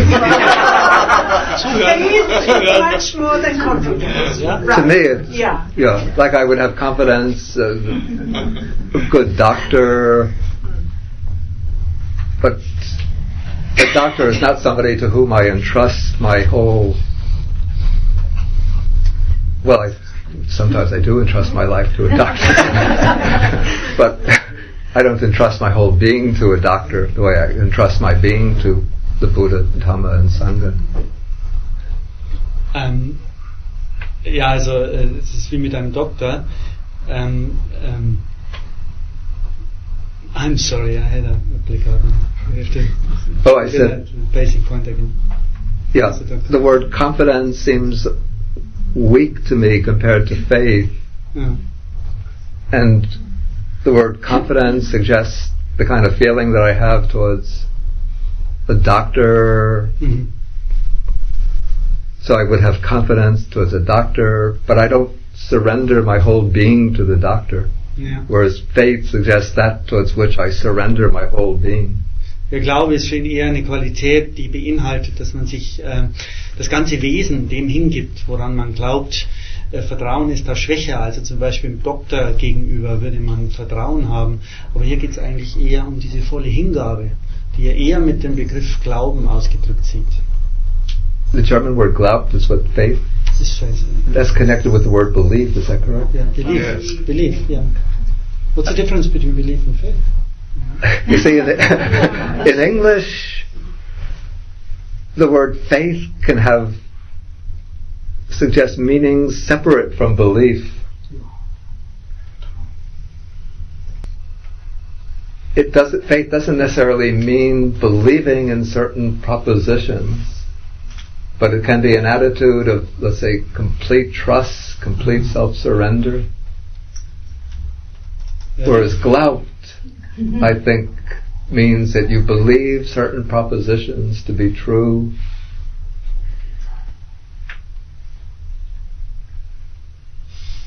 As divinely revealed truth, is that correct? Ja. Yes, it is very much tied up with a Christian significance. Also im Englischen gibt es ja noch den Begriff Belief, und der bedeutet eigentlich unser Glaube. Geist bedeutet das weniger. Also Belief im Englischen bedeutet, dass man an bestimmten Glaubenssätzen auch hängt, also den Glauben schenkt. Und Faith im Englischen ist eigentlich eher diese Qualität der vollen Hingabe. Ja? Ja, also ich glaube, wir meinen dasselbe. But whatever you feel comfortable with. I don't want to impose my English vocabulary. Nur womit du dich immer gut fühlst. Er will nicht seine englischen Begrifflichkeiten hier aufschreiben. Ich kenne mich mit englischer Sprache nicht so aus, und es ist ja auch wirklich immer ein kultureller Hintergrund, wie er schon sagte, und vom Gefühl her, was er zum Ausdruck gebracht hat, da kann ich mich dem völlig anschließen. Mhm. Also from the feelings she expressed, she can completely agree. It seems to have been a misunderstanding. Isn't it rather problematic to have as a motivation for one's practice anxiety? So if there is an emphasis on the teachings of rebirth, it always leads to a certain degree of anxiety if somebody believes in it. Yeah. And that combined with the fact that it cannot be actually verified in one's experience, it just has to be believed, makes it even more problematic in my view. Yeah. So I rather like the approach of many Vipassana teachers, for example, who quite leave the subject of rebirth out, because there's enough to recognize in terms of suffering in this life, which is sufficient as a motivation for one's practice of liberation. Yeah. Also ich habe gefragt, ob es problematisch ist, wenn man Angst als Motiv für die eigene Praxis hat. Und wenn ein Schwerpunkt auf den Lehren von Wiedergeburt liegt, ist es unweigerlich der Fall, dass auch eine gewisse Angst aufkommt. Das in Verbindung mit der Tatsache, dass Wiedergeburt nicht verifizierbar ist, das ist also im wahrsten Sinne des Wortes ein Glaubenssatz, den ich nur glauben kann, macht es dann noch problematischer. Und meine Frage war, ob das als Inspiration für die eigene Praxis in Ordnung ist. Und ich schätze so den Ansatz des Vipassana, viele Vipassana-Lehrer lassen ja das Thema Wiedergeburt weitgehend außen vor. Das kann ich gut nachvollziehen aus dem Grunde, weil es eigentlich genug an Leiden im Leben zu erkennen gibt, und wenn das erkannt wird, genügt das als Inspiration oder Grund für die eigene Praxis, und deswegen verstehe ich nicht, warum Wiedergeburt so stark betont wird. Also für das eine Leben würde ich mich nicht anstrengen. Nein. For this one life she would not exert herself. Only for some time. Aber lass uns mal beantworten. Ja. Wenn es 3 Dinge nicht gäbe, nämlich Geburt, Altern und Sterben, es würden gar keine Erwachten erstehen. Aber Geburt, Altern und Sterben und dann die Fesseln und dann Gier, Hass und Blendung, das geht doch alles weit, weit über das eine Leben hinaus. Von daher würde ich also auch doch meinen, dass die Wiedergeburt ist unverzichtbar, dass sie geordnet in den Menschenköpfen eingebaut ist. Denn alles, was wir dazu denken, ob wir positiv oder negativ dazu eingestellt sind, alles ist Glaube, wir wissen nichts darüber. Genug, aber bitte. Die Wiedergeburt ist das Logischste von allem dabei. Alles andere ist überhaupt nicht erklärbar, bleibt irgendwo im Nebel. Und von daher würde ich doch meinen, das kann man nicht aussuchen. Geburt, Alter und Krankheit bezieht sich voll und ganz auf dieses Leben. Ebenso Verblendungen.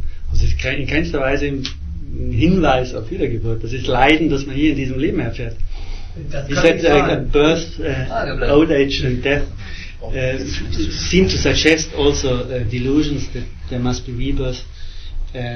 was one of the points he said, and I said in defense of my argument that these are qualities that very much refer to this very life. They imply suffering in this very life. I didn't understand the point that he made. It was not so, it was a strong emphasis on the necessity of belief in rebirth. Let's summarize like that.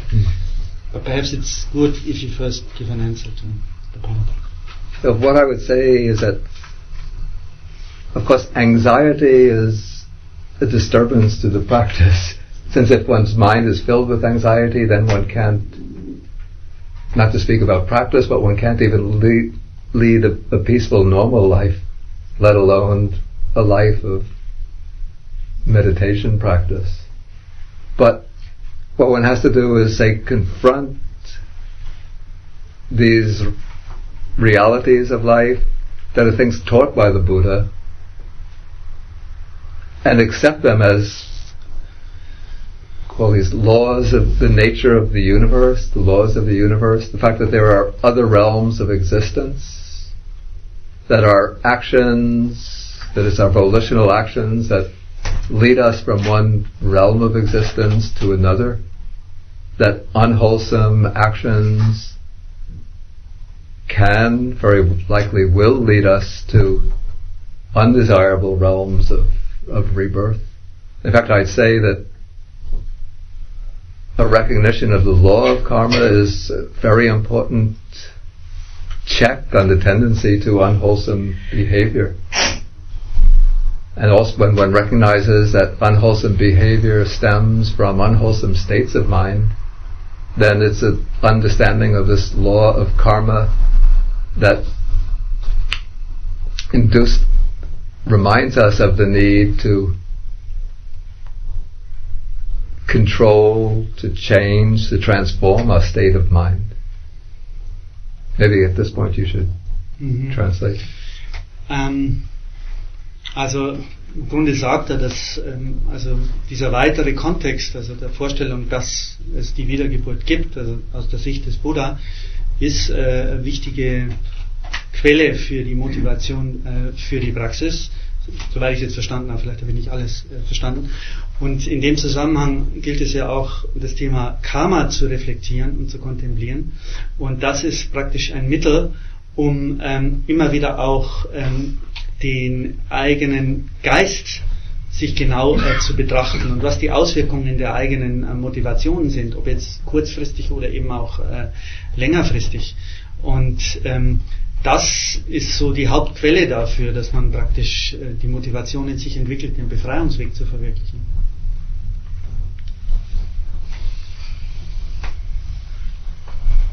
Okay, and then I would say that it's an understanding of this nature of samsara that helps us understand more deeply the nature of the mind as taught by the Buddha, because then we can understand how the defilements have different layers within the mind. Also wenn wir die Natur des Samsara verstehen, dann können wir auch die Natur des Geistes verstehen. Okay.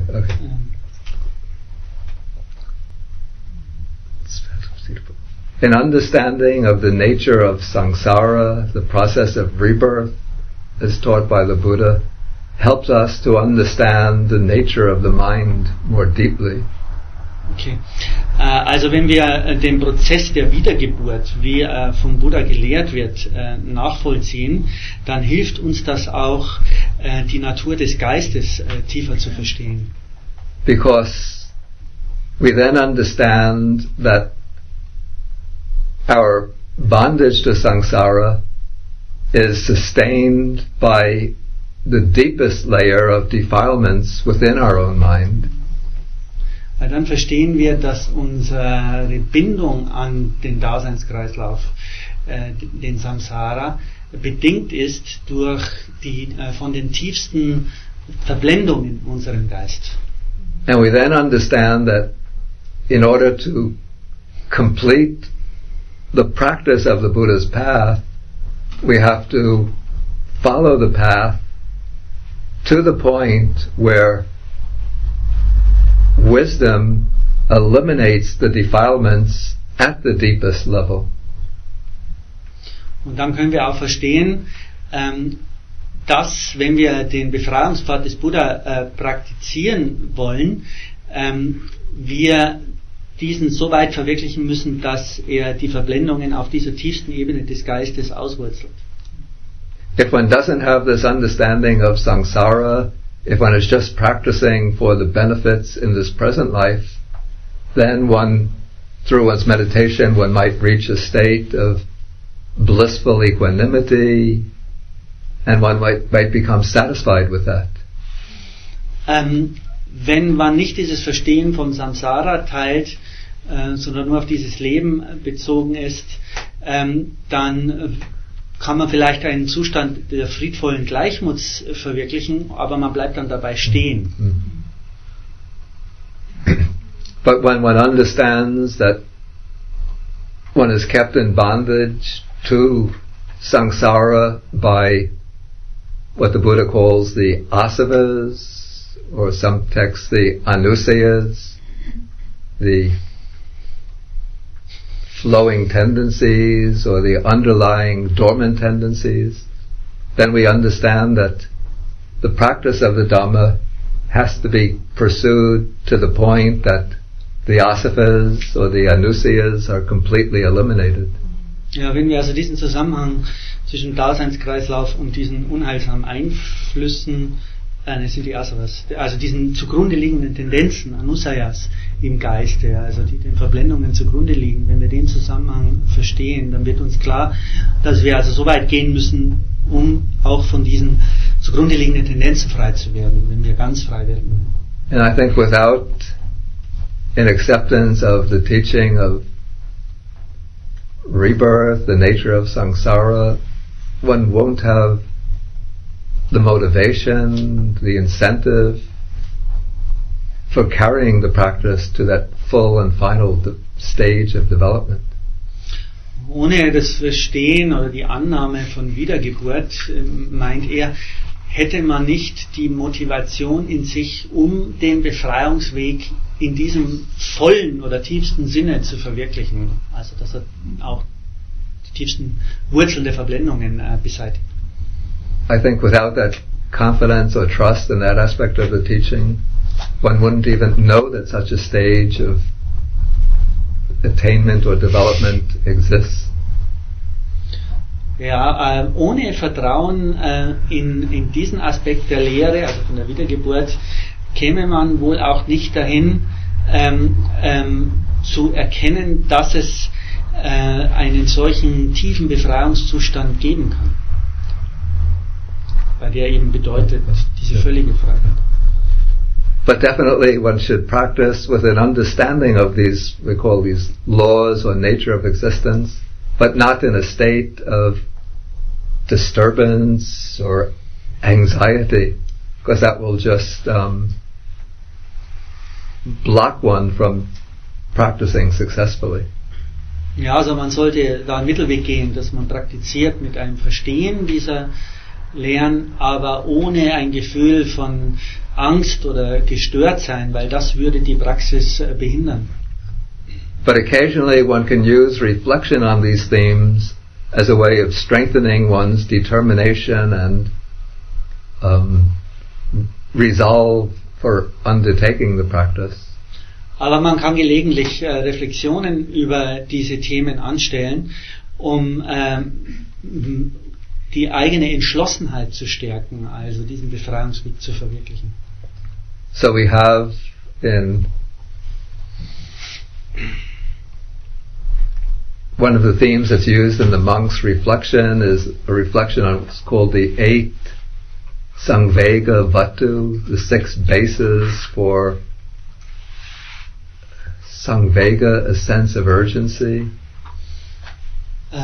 Also eine der Reflexionen ist über die gewisse Vergegenwärtigungen, um ein Gefühl von Dringlichkeit in sich aufzubringen. And these are birth, old age, illness, and death. Und diese Vergegenwärtigungen sind Geburt, Alter, Krankheit und Tod. Then apaya, that's the lower realms of existence. Dann die unheilvollen Daseinsebenen. Then the suffering that we've undergone in the past in samsara. Dann das Leiden, das wir in der Vergangenheit im Daseinskreislauf bereits durchgemacht haben. Then the suffering that we might have to undergo in the future in samsara. Und das Leiden, das uns vielleicht in der Zukunft im Samsara bevorsteht. And then the eighth one is the suffering bound up in the search for food. Ja, und dann auch das Leiden, das da mit der Suche, der ständigen Suche nach Nahrung verbunden ist. Also diese Vergegenwärtigungen dienen dazu, ein Gefühl von Dringlichkeit aufzubringen. Nahrung ist nur die körperliche oder auch die anderen? Does nourishment, you mean only the bodily food or also other forms of nourishment? In this case, it's only the bodily nourishment that's meant. Ja, also in diesem Fall geht es nur um die körperliche Nahrung.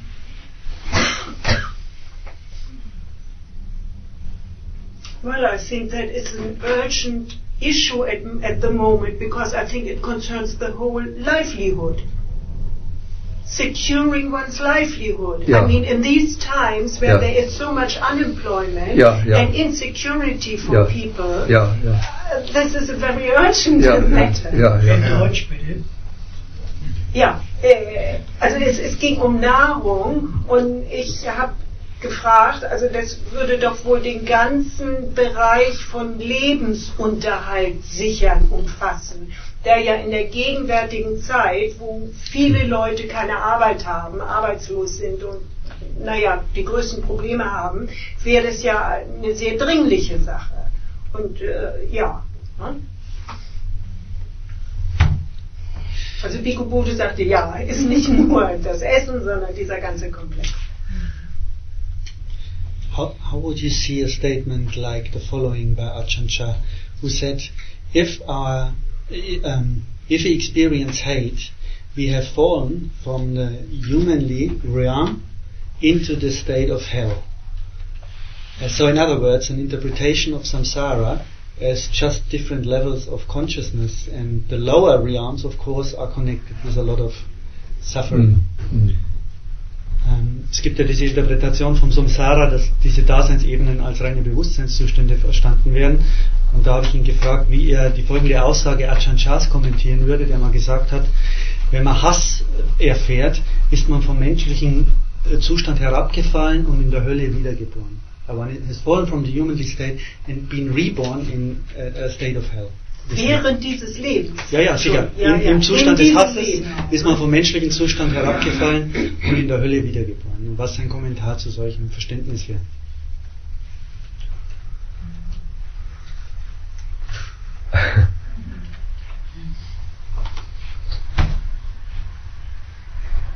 Are you sure Ajahn Chah said that, not Ajahn Buddhadasa? No, in this case Ajahn Chah. I still have to contrast it with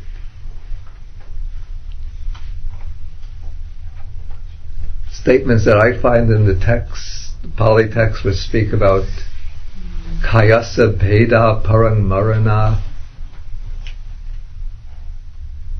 apayang,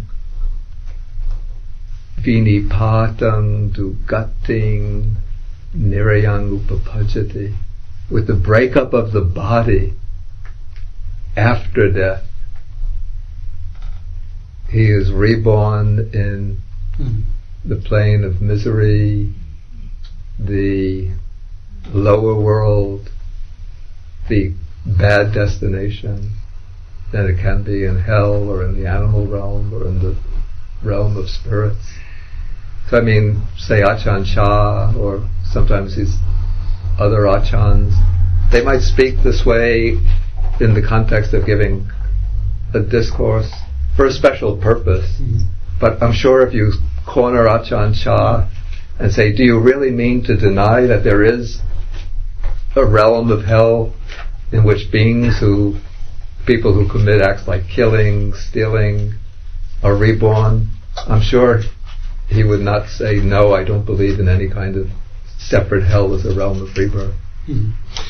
Also hat dann zitiert Grundaussage im Pali-Kanon, wo also das sehr wörtlich zu verstehen ist. Also nach dem Zerfall des Körpers wird man wiedergeboren, real in einer unguten Zustand, wenn das Karma entsprechend ist und so weiter. Also das würde er im Gegensatz dazu stellen, also so eine Aussage. Und er ist der Meinung, dass Ajahn Chah solche Aussagen sicher nur in bestimmten Kontext gegeben hat. Und wenn man ihn wirklich daraufhin befragen würde, ob er jetzt Wiedergeburt verneint, dann würde das sicher verneinen. Also wird auch die Wiedergeburt bejahen. Im wörtlichen Sinne die Wiedergeburt.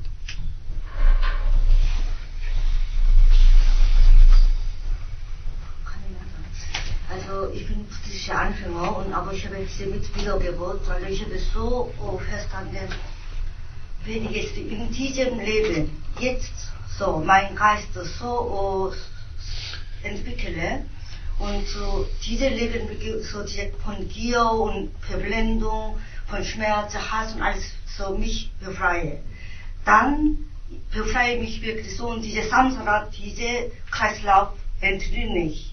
Also ich werde nicht mehr wieder geboren, also weil ich diesen Zustand erreicht habe. Denn Wiedergeburt ist auch eine Gier, dass ich wiedergeboren will. Aber wenn ich auch davon befreit werde, dann laufe dieser Kreislauf auch nicht mehr, dann ich werde auch nicht wiedergeboren. So verstehe ich. Yeah, so she says that if these qualities like greed and so on, they are the engine that keeps the samsara going. So if I am free from them, then I will not be reborn. And that's how she understands it. Yeah. Yeah, that's correct. Deswegen soll ich konzentrieren jetzt auf meinen Geist. Ne? Ich muss meinen Geist so beobachten, kultivieren, dass ich jetzt so diesen Zustand so Wille mache, Himmel mache. Nicht so ist das, ne? Dass ich mein Leben jetzt lebe. So ist das. Ne? So denke ich mal. Nicht immer in Zukunft, dass ich wieder Sorge mache, sondern dass ich in diesem Moment so mein Leben, mein Geist beobachte und so das kultiviere, das gut lebe. Yeah, which would also imply that actually it very much about in this moment now to have states of heaven by becoming liberated from states like greed and so on. Yeah. And that's what for her the path is mainly about. Anyway, what I say,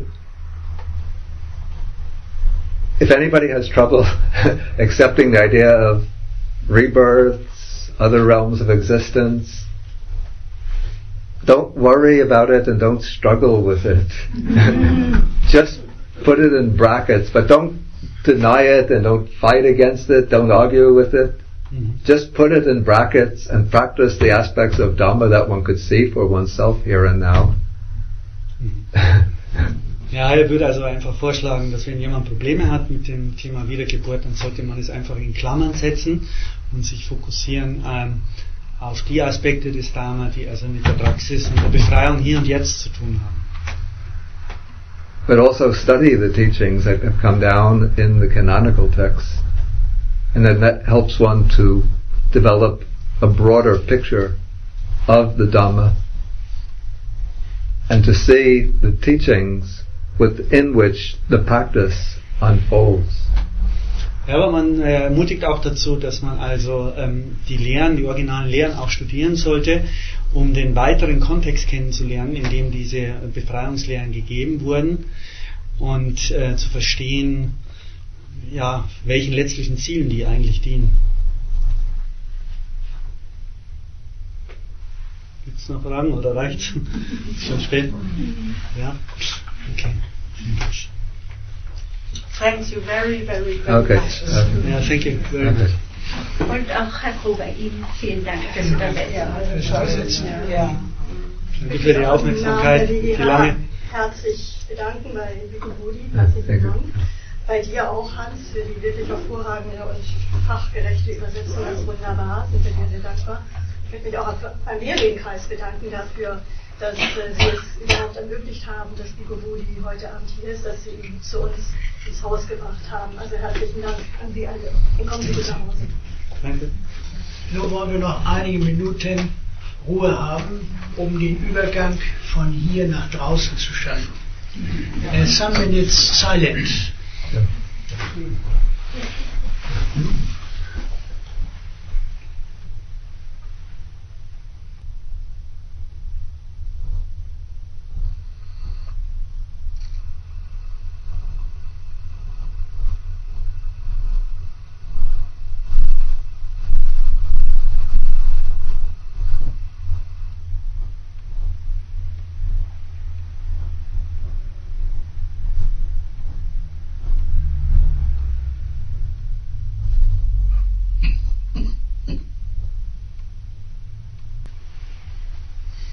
Dankeschön. Kommen Sie alle gut nach Hause. Wir sehen uns ansonsten, der Lehrlingkreis, in einem Monat wieder.